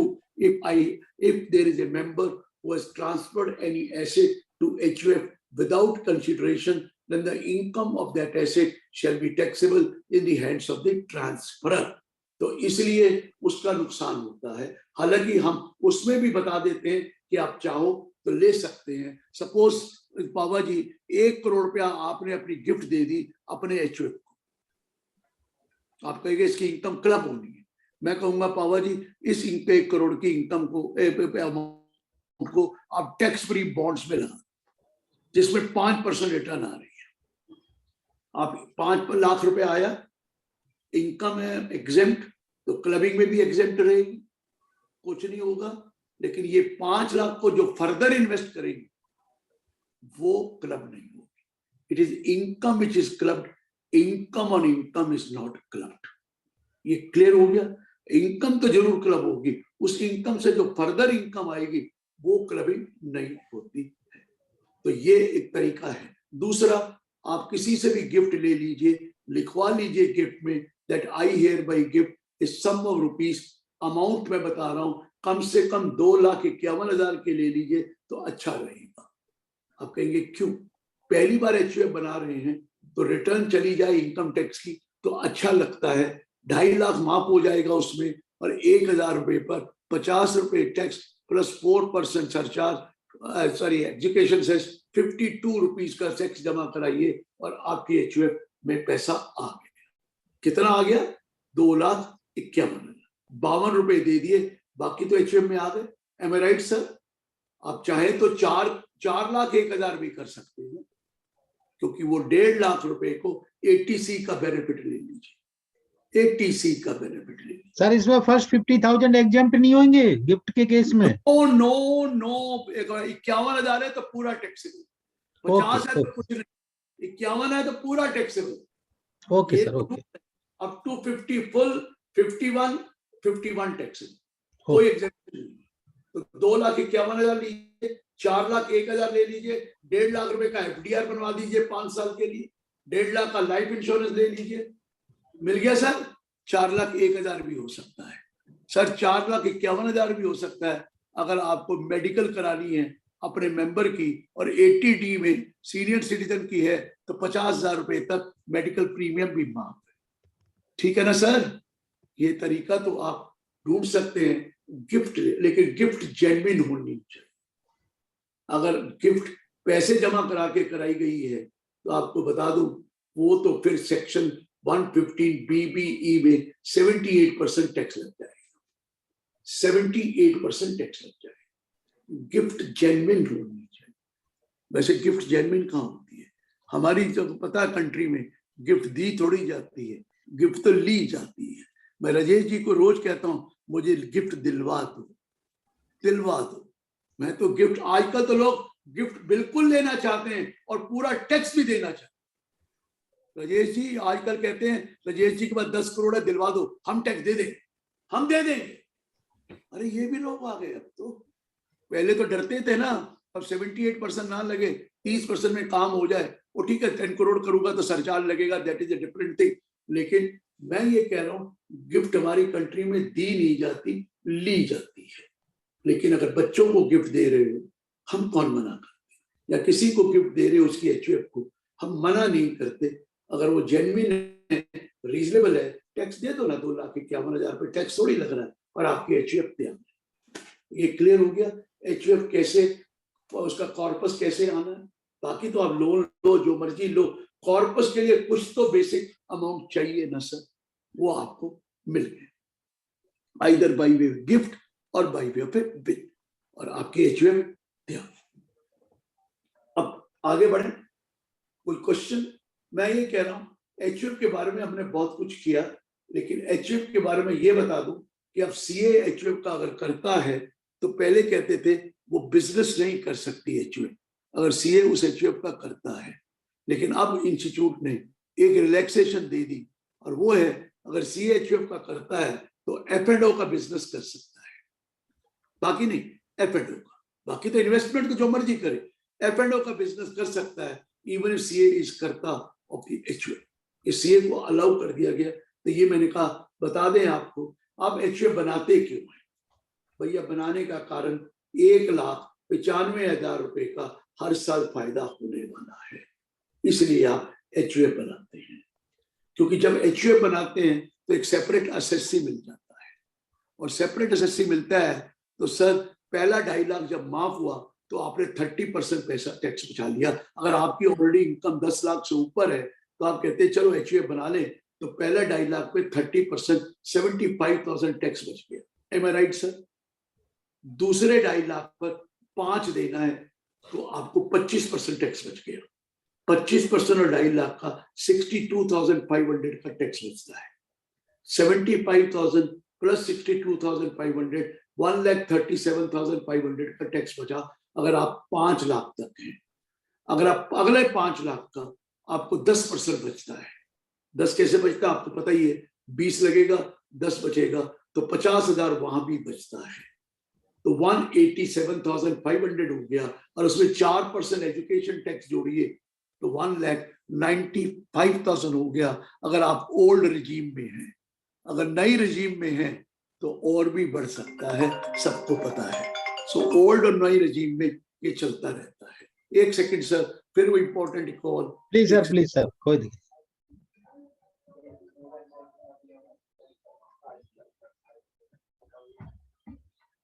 समझ में आया सर? समझ में आया? इतना फायदा एचयूएफ करने का है। 10 लाख से ज्यादा इनकम हो ओल्ड रिजीम में तो वहां भी 30 लगता है और उधर भी 30 लगता है, फर्क नहीं पड़ता है। लेकिन ये हर साल आपको एडवांटेज मिलता है एक एसएससी का, इसलिए लोग एचयूएफ बनाना चाहते हैं। मैं आपको बोलूं एचयूएफ बिजनेस कर सकता है, करता अगर उसमें सीए नहीं है तो कर सकता है। और एक चीज और बता दूं, एचयूएफ में डॉटर का वही हक है जो बेटे का हक है। अगर पार्टीशन हुआ तो डॉटर को भी उतना ही मिलेगा जितना बेटे को मिलता है 9/9/2005 के बाद। पहले डॉटर का कोई हक नहीं था एचयूएफ की प्रॉपर्टी में, लेकिन अब एचयूएफ का जब भी पार्टीशन होगा जितना बेटे को मिलेगा उतना बेटी को मिलेगा। ये लॉ बन चुका है। और एक और बता दूं, कर्ता is dead, long live the कर्ता। कर्ता की डेथ हो गई, पहला कर्ता कौन है जिसने एचयूएफ बनाई, वो कर्ता बना। दूसरा कर्ता कौन होगा? कौन होगा पावा जी?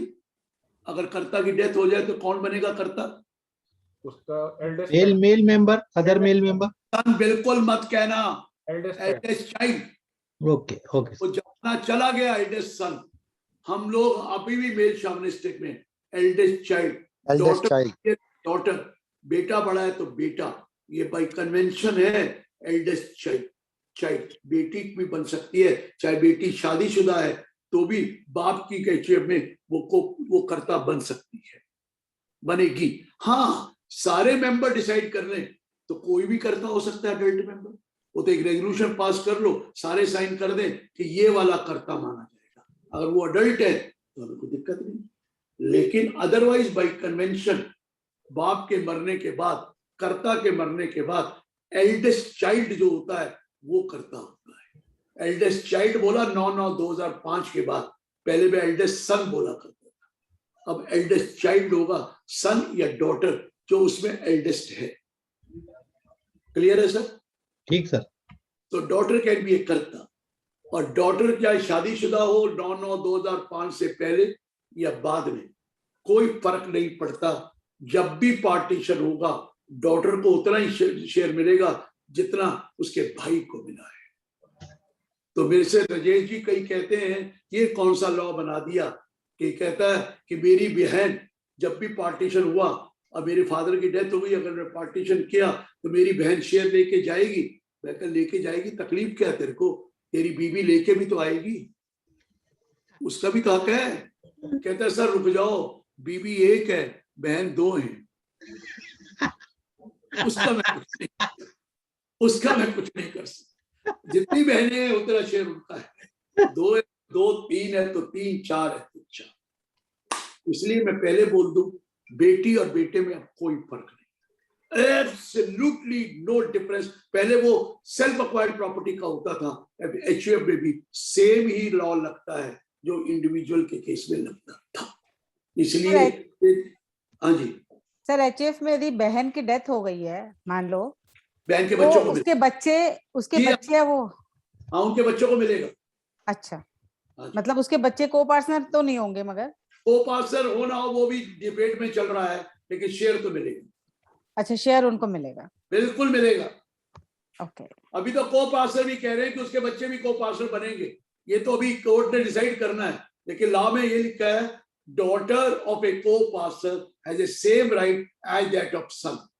फिर सेम राइट है तो फिर क्या मतलब हुआ, ऑफ को पार्टनर। तो डॉटर तो को पार्टनर थी, तो उसके बच्चे भी तो वही आएंगे। लेकिन हस्बैंड को तो नहीं मिलेगा ना, उसके हस्बैंड को तो दूर दूर तक नहीं मिलता। बेटी के हस्बैंड को कुछ नहीं मिलता, बेटे की वाइफ को मिलता है। शेयर नहीं मिलता, बेटे को मिलता है, वाइफ को नहीं मिलता है। बेटे का बेटे को मिलता है, बेटे का बेटियों को मिलता है, वाइफ को नहीं मिलता। लेकिन अगर बेटा की डेथ हो गई तो वाइफ को अपना मिल जाएगा ना, लीगल एयर में, अदरवाइज नहीं। मैं ये कह रहा हूँ सर, 6:30 बज गए। मैंने सोचा था आज जल्दी खत्म कर दूंगा, मुझे एक कॉल आई है बहुत जरूरी, तो मैंने कहा आप क्वेश्चन ले लीजिए, क्योंकि उसमें भी 15-20 मिनट तो आप लगा ही देंगे कम से कम। एम आई right Rajesh ji? Rajesh ji silent mode में चले गए शायद, वो भी उनका नेटवर्क का कोई इशू आ गया। सर क्वेश्चन ले लेते, not issue at all. Proceed sir, आगे बढ़े। अभी सर ज्वाइन कर लेते दोबारा। और राजेश जी ज्वाइन कर लिया, तो मैं कह रहा था मुझे वैसे तो जाना था, मेरे को पता है, लेकिन मैं कह रहा हूँ 15-20 मिनट आप लगा ही देंगे, जितने क्वेश्चन पूछने पूछ। ठीक है सर। Sir, can any co partner relinquish his right by writing a relinquish deed? Yes, he can relinquish, लेकिन उसको बाद में कुछ नहीं मिलेगा। He can relinquish. Next question, it means wife cannot be karta automatically after the death of husband? No question, lady, daughter can be karta, wife cannot be a karta. कई बार से पूछते हैं कि बेटी हस्बैंड की डेथ हो गई और जो बच्चे माइनर हैं और बीवी है, तो अब क्या होगा? चल एचयूएफ चलता रहेगा, लेकिन वाइफ को मैनेजर मानी जाएगी to look after the affair of the HUF, लेकिन वो करता नहीं होगी। और जिस दिन बच्चे बड़े हो जाएगा, जो भी 18 साल से ज्यादा, वो करता बनेगा। वाइफ करता नहीं हो सकती, क्योंकि करता वही बनता है जो को पार्टनर है, और वाइफ को पार्टनर नहीं होती, डॉटर को पार्टनर है। Next question, sir, a member can give a loan to HUF at 0% interest? दे सकता है, बड़ी खुशी हुई, लेकिन वो कहते हैं प्लानिंग है। आप एसएससी क्रिएट कर रहे हैं, इनकम क्रिएट कर रहे हैं, आप समझ रहे हैं ना मेरा? सपोज एचयूएफ के पास पैसे नहीं है और एचयूएफ को लोन देकर उसने इनकम कमाई, तो उसने टैक्स का रिबेट ली ना, स्लैब की रिबेट में, वो कहते हैं ये टैक्स प्लानिंग है। अगर वो ऑलरेडी 30% में एचयूएफ है, फिर उनको कोई तकलीफ नहीं। अब बात को समझ रहे हैं मेरा क्या पॉइंट है राजेश जी? ये प्लानिंग कर रही है, you are shifting the burden of the tax. वो आप एचयूएफ को देकर स्लैब रेट का बेनिफिट लेंगे तो नहीं मांगते। वो कहते हैं टैक्स प्लानिंग नहीं कर रहे, अवॉइडेंस कर रहे हैं। ये प्लानिंग नहीं है, अवॉइडेंस। इसे प्लानिंग नहीं बोलेंगे, avoidance of tax which is not allowed. करता पेमेंट देके अगर प्रॉपर्टी एचयूएफ के नाम खरीद लेगा तो क्या होगा? कर्ता देकर, कर्ता अपने पैसे देगा तो अपने नाम पे ही होगा। कर्ता एचयूएफ के पैसे लेकर कर्ता के नाम पे ही प्रॉपर्टी होती है, उसमें लिखा जाता है कर्ता और सच एंड सच एचयूएफ के नाम नहीं होती, एचयूएफ सो एंड सो करता ना, लीगल पर्सन के नाम होती है। एचयूएफ के नाम कभी प्रॉपर्टी नहीं होती, उसमें नाम लिखना पड़ता है किसी भी मेंबर का। ठीक है सर। इवन पार्टनरशिप के नाम पे भी नहीं करते, वो लिखना पड़ता है पार्टनर का। आर्टिफिशियल पर्सन कंपनी के नाम करते हैं, इंडिविजुअल के नाम करते हैं। कई सेल डीड तो देखिए एचयूएफ के नाम में भी और फर्म के नाम में। नहीं सर, कर्ता का नाम आएगा बीच में। नहीं सर, वो बाद में आता है, एचयूएफ का पहले आया और थ्रू करता ऐसे करके, जैसे कंपनी का होता है। कर्ता ही तो ही कर्ता के थ्रू ही आएगी, और वो कर्ता का ही नाम होती है। वो जो पैसे, जो प्रॉपर्टी खरीदी जाती है ना, जो रजिस्ट्री होती है, वहां कर्ता का नाम दिया जाता है। नहीं सर, वो दिया तो जाता है, एक आता है जैसे ऐसे लिखते हैं कर्ता, वही कर्ता साइन करेगा, फिर वो कर्ता नहीं होगा तो फिर दूसरा कर्ता आएगा। एचयूएफ थोड़ी साइन करेगा, कर्ता कौन साइन करेगा? कर्ता ही करेगा साइन जब सेल होगी तो। सर मेरा कर्ता है टू साइन इट ना। बाबा साहब आप क्वेश्चन डायरेक्ट पूछ लेना, आपके पास तो नंबर है, उनका हॉटलाइन नंबर है गुरुजी का। मैं जरा छोटे छोटे क्वेश्चन पूछ लूं, गुरुजी को 15 मिनट में जाना भी है?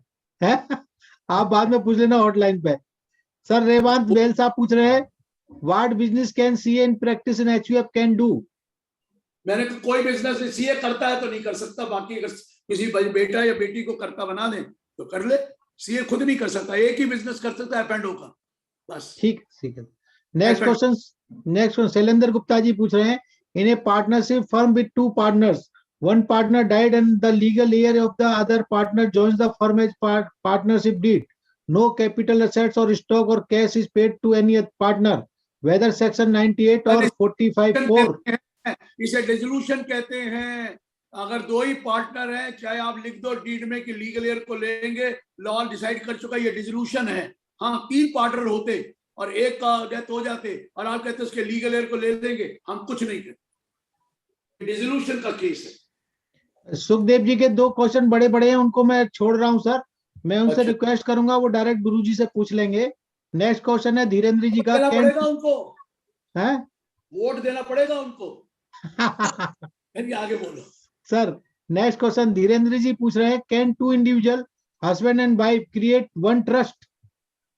Can 2 individual husband and wife create 1 trust? Beneficiary कौन होगा? दोनों हो सकते हैं, क्यों नहीं? इसमें वो रिलेटिव है जी सर। बेनिफिशियरी का नाम है, सेटलर खुद बेनिफिशियरी भी नॉर्मली नहीं होना चाहिए, लेकिन हो सकता है। सेटलर ट्रस्टी तो बनते हैं, वैसे खुद बेनिफिशियरी नहीं होना चाहिए। Sir next question Sudhir Saluja ji पूछ रहे हैं, how will beneficiary show his income other than trust income in the tax return if trustee files his income? Sir वो ये कह रहे हैं कि उनकी और भी इनकम है और ये भी इनकम है, तो वो उसकी अपनी रिटर्न में कैसे करेगा? द सिस्टम इज, हम अपनी इनकम बता देते हैं और ट्रस्टी उसको भी जोड़ लेते हैं। नहीं तो 168 सेक्शन कहता है एओ चाहेगा तो डायरेक्टली बेनिफिशियरी के हाथ में टैक्स लगा सकता है इंस्टेड ऑफ द ट्रस्टी। ये भी रूल है 168 section. Next question Mahesh ji पूछ रहे हैं, old private trust, no share defined, no trustee alive as on date, whether beneficiary himself will be the signing authority for ITR, what will be taxation provision on closure of this trust? Trust deed देखनी पड़ेगी, trust deed देखनी पड़ेगी। ऐसे नहीं तो court appoint करेगा representative SSC, ये trust deed देखनी पड़ेगी, मुझे नहीं पता क्या है। ठीक है। Next question anonymous attendee, sir what if one child is mentally unstable? तो क्या हुआ, किस लिए पूछ रहे हैं? बस इतना ही लिखा है सर। मेंटली अनस्टेबल तो गार्डियन होगा ना, गार्डियन के थ्रू करते हैं सब काम।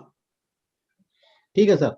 नेक्स्ट क्वेश्चन नीलेश जी पूछ रहे हैं, if anyone has invested for construction of house but map is not approved by municipal corporation but all payment made by cheque, whether he is entitled to claim exemption under section 54? नहीं देंगे, ownership ही नहीं आती उसमें, registry नहीं है, तो कई बार वो कहते हैं ये ओनरशिप नहीं है, यही प्रॉब्लम आती है। नहीं सर इनका क्वेश्चन ये है कि रजिस्ट्री तो है लेकिन मैप अप्रूव्ड नहीं है म्युनिसिपल कॉर्पोरेशन से। रजिस्ट्री देखिए रजिस्ट्री करा दी, कल वो आपको दे देंगे, कल घर टूट जाए तो टूट जाएगा। ऐसा कोई मैप अप्रूव वाला का लॉ में नहीं लिखा कुछ भी, मिल जाएगा मतलब रजिस्ट्री है तो वो कहेंगे हाँ तुम्हारा घर मिल गया, अनऑथराइज्ड है, ये है, टूट जाएगा, that is a different story. लेकिन आपने तो खर्च किया है ना, तो दे देते हैं। ठीक सर उनका पॉइंट कंप्लीशन सर्टिफिकेट से होगा, उनको मिल नहीं पाएगा, उसके बाद होगी इनका। मेरा कंप्लीशन सर्टिफिकेट से कुछ होता ही नहीं है, खत्म हो गया। Next question is complete. Next question Rakesh Arora ji, married daughter having no children died, whether her share will go to her husband out of her father property after father's death? No, मेरी daughter के अगर चिल्ड्रन नहीं है तो जो father से मिला वो फादर को वापस जाएगा, फादर को वापस नहीं गया तो उनके बच्चों को जाएगा, बच्चों को उनके बच्चों को जाएगा।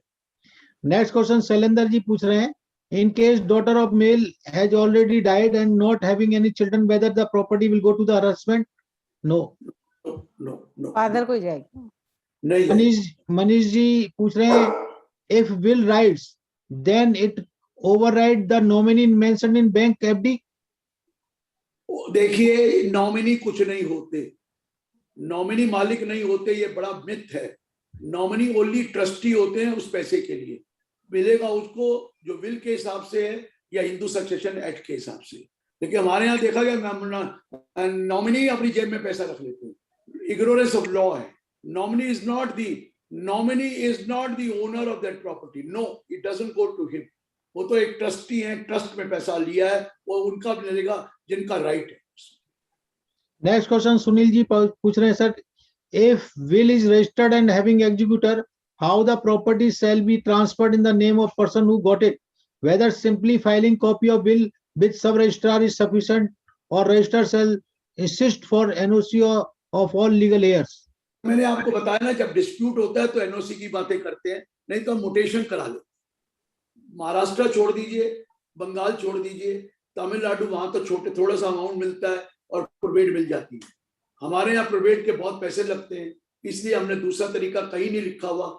आप जो सीधा जाके भी सक्सेशन सर्टिफिकेट अंडरटेकिंग देके, सबके एफिडेविट देके ले सकते हैं। नेक्स्ट क्वेश्चन मयंक जी पूछ रहे हैं, सक्सेशन सर्टिफिकेट कहते हैं जी। मयंक जी पूछ रहे हैं, does family MOU signed by all family members suspended supersede the will? Family MOU is unstamped but relate to all movable properties of the family and signed by parents। Family क्या बीच में आ गई? Well तो एक individual की होती है। समझा नहीं क्वेश्चन को?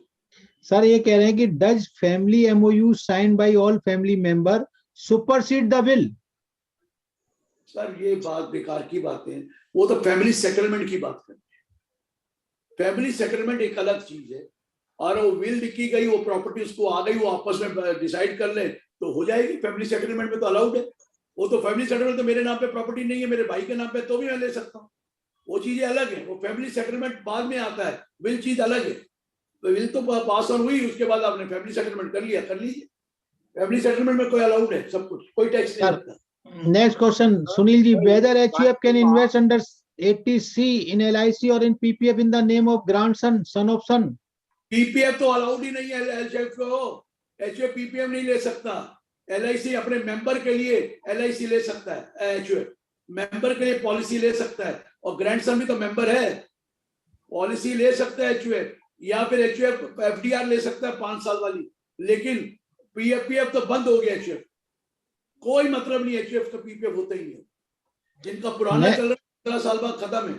नेक्स्ट क्वेश्चन BS माथुर जी का इनकम्प्लीट क्वेश्चन है, वो दोबारा पूरा क्वेश्चन पूछे हैं। Next question, a house property purchased 2 years ago was completely demolished by after 1 year and was rebuilt, which is completed 2 months ago and is transferred today, whether such capital gain is long term or short term? Sir building का short term हुआ, land का long term. Okay, खत्म हो गई जब आपने तोड़ दी, तो नई बिल्डिंग बनी है, नया नक्शा कराया, तो वो उसका क्या मतलब है? बिल्डिंग का शॉर्ट टर्म, उसका लॉन्ग टर्म। नेक्स्ट क्वेश्चन, तोड़ने के लिए, हम तोड़ने के लिए थोड़ी कहते हैं। Next question, if someone not related to HUF gave amount through his will when he died and amount received by HUF not related to that person is received, whether this amount is taxable in the hand of HUF? Not taxable at all. Anything which you receive by way of will is not taxable. Okay. Not Next taxable, question. sir. Not taxable. Next question, can HUF earn commission? कौन सी 31 मार्च वाली? जी No. जी नहीं। Next question. हाँ, आप agency ले रखी है किसी की, सपोज करो आपने इनकी एजेंसी ले ली स्वामी जी की, ये पतंजलि की, और वहां पर वो कह रहे हैं जी आपको 5% कमीशन देंगे सेल पे। वो कमीशन थोड़ी है, वो तो बिजनेस इनकम है। वो वाली कमीशन अलग है। पक्का आड़तिया कमीशन अलाउड, कच्चा आड़तिया commission not allowed. Next question, whether it is not compulsory that there should be minimum 2 trustee for formation of discretionary trust? Can be only 1 trustee also. 2 is better, but there can be 1 trustee also. Next question, Surinder Sharma ji, can any co-partner relinquish his or share by writing relinquish deed? दे चुका हूं मैं, जवाब दे चुका हूं sir. अच्छा sir, next question, in case daughter-in-law takes divorce can she claim right in HUF property? पहले तो उसका राइट वैसे भी नहीं है HUF की प्रॉपर्टी में, उसका राइट कहां से आ गया? उसका होता ही नहीं है राइट, राइट तो बेटे का या बेटी के बच्चों का है। और दूसरी बात, डिवोर्स के बाद एलिमनी ले ली जाती है, उसके बाद लिखा दिया जाता है, उसका कोई राइट नहीं रहेगा। डिवोर्स का मतलब ही यही है, लिख लिया जाता है कि उसका कोई भी प्रॉपर्टी में राइट नहीं होगा, तो फिर खत्म हो गया। She is no more a wife, but she doesn't have a right in the property earlier. Next question, whether relinquishing one share in favor of HUF doesn't amount to partial partition, which is not allowed? Not allowed, partial partition not allowed. नहीं, उनका question है sir, whether relinquishing one share in favor of HUF. ये वो HUF की property HUF में ही रहा ना, गया कहाँ? कोई नहीं है, ये पार्शियल पार्टीशन नहीं है। अरे रेलिक्विशन को ले थोड़ी गया है, वो तो HUF की प्रॉपर्टी में ही रखा हुआ ना, तो फिर पार्टीशन कहाँ हुआ? नो क्वेश्चन, रेलिक्विश HUF के अंदर ही करना है, उसी के अंदर ले। किसी को रेलिक्विश करके बाहर नहीं दे देना, उस रेलिक्विश कर दिए कि ये वाला मैं इसको HUF को ही रेलिक्विश कर रहा हूं, और किसी को रेलिक्विश नहीं कर सकते। HUF में अपना राइट रेलिक्विश कर सकते हैं, ये गलत। ठीक है सर, समझ रहे, मैं किसी और को रेलिक्विश कर रहा हूं, नहीं, HUF के अपना HUF को रेलिक्विश कर रहा हूं। ठीक है। Next question, sir, HUF has 3 property in hand, receive rent of 40 lakhs per annum. Can it file return under 44 AD as business income? Business थोड़ी है यार, क्या कर रहा है? बिजनेस की रिटर्न होती है 44 AD में, रेंट तो हाउस प्रॉपर्टी में जाता है, तो वो रिटर्न में कैसे आ जाएगा? हाउस प्रॉपर्टी ले लेंगे, बिजनेस इनकम को लेते हैं 44 AD में। नेक्स्ट क्वेश्चन, ये 8% दिखाएंगे उसका, क्या बातें कर रहे हैं यार। नेक्स्ट क्वेश्चन नितिन भुटा जी है मुंबई से। If a person has 2 wife, then how wealth will be distributed under HSA act? और दोनों लड़की रहे आपस में बांट लें, हमें नहीं मालूम, शेयर एक ही मिलेगा। Next question Kanav Garg ji, sir please consider my question on capital gain. A house property purchase 2 years ago was completely demolished. तो हो गया क्वेश्चन, बता दिया। संजय शर्मा जी पूछ रहे हैं, for movable succession certificate but for removable property letter of admission to be procured from court in jurisdiction. कौन सा कोर्ट से? संजय जी लेंगे, ये प्रोबेट की बात कर रहे हैं, प्रोबेट तो जरूरी नहीं है दिल्ली में। ये कह रहे हैं मूवेबल और इमूवेबल प्रॉपर्टी को डिफाइन अलग अलग किया है। मूवेबल के लिए सक्सेशन सर्टिफिकेट, इमूवेबल प्रॉपर्टी के लिए letter of admission to be procured, letter of administration to be procured. Letter of administration probate नहीं होगा, अगर प्रोबेट है तो 4% लगेगा। संजय जी से बात कराओ ना मेरी। संजय जी होंगे तो अभी बात कर लेंगे। मैं नेक्स्ट क्वेश्चन पे पढ़ रहा हूं सर। क्या कह रहे हैं सर? सुनील जी पूछ रहे हैं कि HUF can invest in PPF account held in the name of grandson of. No, मैं कर रहा हूं, ये जवाब दे दिया, HUF का PPF होता ही नहीं है। नहीं, अपने मेंबर के HUF में कैन इन्वेस्ट नहीं होगा, अलाउड ही नहीं है, HUF नहीं दे सकता। अच्छा, next question, as exemption under section 54 available for land portion considered long term where land is long term and building is short term. Sir आपको लैंड शॉर्ट टर्म और बिल्डिंग शॉर्ट टर्म हो तो आपको पता है कैपिटल गेन कैसे निकालना है 54 में? It is long term capital gain from residential property. वो रेजिडेंशियल प्रॉपर्टी का लॉन्ग टर्म थोड़ी है, वो तो लैंड सेपरेट है, बिल्डिंग सेपरेट है, तो हो ही नहीं सकता। आप बात को समझ, रेजिडेंशियल प्रॉपर्टी का है, रेजिडेंशियल प्रॉपर्टी से लॉन्ग टर्म हो, लैंड से नहीं, रेजिडेंशियल हाउस प्रॉपर्टी से लॉन्ग टर्म हो, तो वो लॉन्ग टर्म है ही नहीं। आप वो कैलकुलेशन करने के लिए कॉस्ट को इंडेक्स करते, बात अलग है, लेकिन 54 नहीं मिलेगा। 54 मिलेगा जब हाउस प्रॉपर्टी कम से कम 2 साल एग्जिस्टेंस में हो। वहां पर लैंड के लिए अलग नहीं दे रखा, रेजिडेंशियल हाउस प्रॉपर्टी के लिए 54। ठीक है। Next question, can practicing CA do intraday trading? Intraday नहीं, F&O अलाउ किया गया, इंट्राडे स्पेकुलेशन है। Next question, whether advance received and forfeited from non-resident by non-resident deemed to accrue arise in India? मैं समझा ही नहीं क्या चीज है। ये कह रहे हैं whether advance received and forfeited from non-resident by non-resident deemed to accrue arise in India? समझ नहीं आया, एडवांस बाहर रिसीव हुआ, बाहर ही हो गया, तो इंडिया से क्या लेना देना? इसकी कुछ फैक्ट होंगे, पूछा गलत तरीके से। अगर बाहर एक आदमी ने एडवांस लिया और बाहर ही वो फोरफिट कर लिया, तो हमें क्या लेना देना? ठीक है सर। इंडिया में कैसे आ गया? क्या वो तो इंडिया है? वो रेजिडेंट एंड ऑर्डिनरी रेजिडेंट है? यहाँ एनआरआई लेकिन नॉन रेजिडेंट इंडियन बोल रहे हैं ये। नहीं, एनआई मैं कुछ और बोल रहा हूँ। क्या वो रेजिडेंट एंड ऑर्डिनरी रेजिडेंट है? आप एनआरआई कह रहे तो रेजिडेंट एंड ऑर्डिनरी रेजिडेंट थोड़ी है फिर क्या मतलब? Next question, I have purchased a plot in Haryana 2 years back and sold part position. How we can book profit proportionately? उसमें क्या दिक्कत है? Proportionately. Next, last question, whether 54F as against 54 as you just said will be allowed in case land sold is long term and superstructure in short term? Sir, वहां पर लिखा you can sell any asset other than residential house property. अगर वो commercial house property है बेच दीजिए, other than residential house property, और वो भी लॉन्ग टर्म कैपिटल गेन होना चाहिए। ये आप कह रहे हैं वो पोर्शन लॉन्ग, अगर वो स्ट्रक्चर है तो फिर लैंड वाले का ले सकते हो, बाकी का नहीं ले सकते। जो लैंड वाले सर पावा जी अपना क्वेश्चन जरा क्विकली पूछ लो, फिर मैं कोहली साहब को वोट ऑफ थैंक्स के लिए रिक्वेस्ट करूंगा। पावा साहब।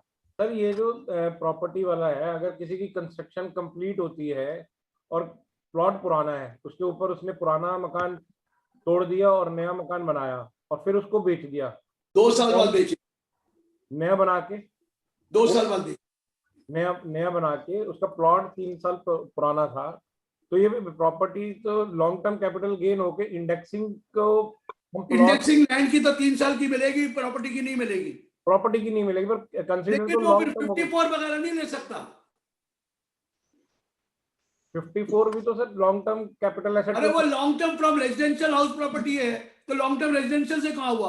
वो तो लैंड से हुआ है। Long term residential means building house property consist of building and land opportunity there to, वो बिल्डिंग ही लॉन्ग टर्म होनी चाहिए सर। एक अच्छा, तो इस केस में लॉन्ग टर्म में डिक्लेयर करके मैं मतलब लैंड को इंडेक्सिंग पुरानी डेट से मिल जाएगी और स्ट्रक्चर को उसी साल का अगर कंप्लीशन है तो ये 2 साल 54 नहीं मिलेगा, कैपिटल गेन निकल जाएगा 2, एक शॉर्ट टर्म एक लॉन्ग टर्म।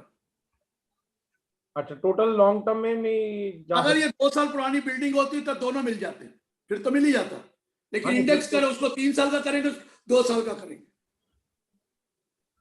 बट अच्छा, उससे प्रॉपर्टी बिल्डिंग 2 साल कम से कम पुरानी होनी चाहिए, तभी तो 54 में आएगा। Residential house property which is taxable under section 22, तो रेजिडेंशियल हाउस प्रॉपर्टी 22 में तो तभी आएगी जब वो बिल्डिंग कंप्लीट है। तो अगर कैसे आएगी 22 में? सर अगर पुराना जैसे वो था उसकी प्रॉपर्टी तोड़ दिया तो आपने तोड़ा ना, मेरा मकान खत्म हो गया, एग्जिस्टेंस में नहीं है, फिर तो नया बनाया ना, उसको रेनोवेट कर लो तो कोई बात नहीं। रेनोवेशन इज डिफरेंट, तो डिमोलिश करके बनाना is the existence of the property is not there. तो दैट रेनोवेशन कर लो जो मर्जी, renovate the cost of improvement आ जाएगी। हाँ जी, वो ठीक है, वो आई एम नॉट डिनाइंग। तो अगर ये नक्शों में उन्होंने करवाया कि हाँ जी वी विल नक्शा नया बनवाया तो वैसे ही किया। अच्छा, नक्शा नया बनवाया तो वैसे ही किया सर, वे तो नई बिल्डिंग बनाई ना उन्होंने।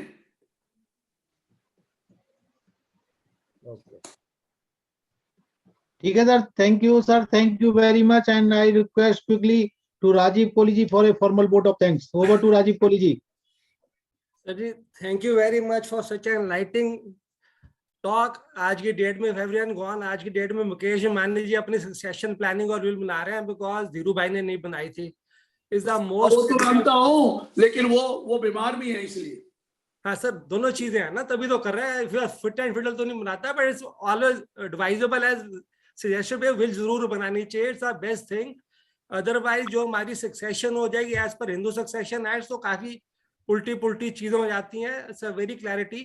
And the next beautiful thing is, अगर आप आज की डेट में, पहले तो sir we used to do the state duty planning करनी थी, वो खत्म होगी, दोबारा भी आनी शुरू हो जाएगी, इनहेरिटेंस टैक्स आएगा। And the private trust is the way out as suggested by you, it's a very thing. And basically very elaborately आपने सारा छोटे से उतना पूरा Hindu succession act class 1, class 2, interstate, otherwise सारी बता दिया। Thanks a ton for such a elaborate, detailed discussion of all the questions you have answered, to all the ranges from capital gains to everything, sir. Thank you very much, sir. Thank you, sir. Thank you very much, sir. Thank you very much, sir. Thank you, sir. Thanks to all. Thanks Thank to you. all. Thank you, sir. Good night. Okay. Good night, sir.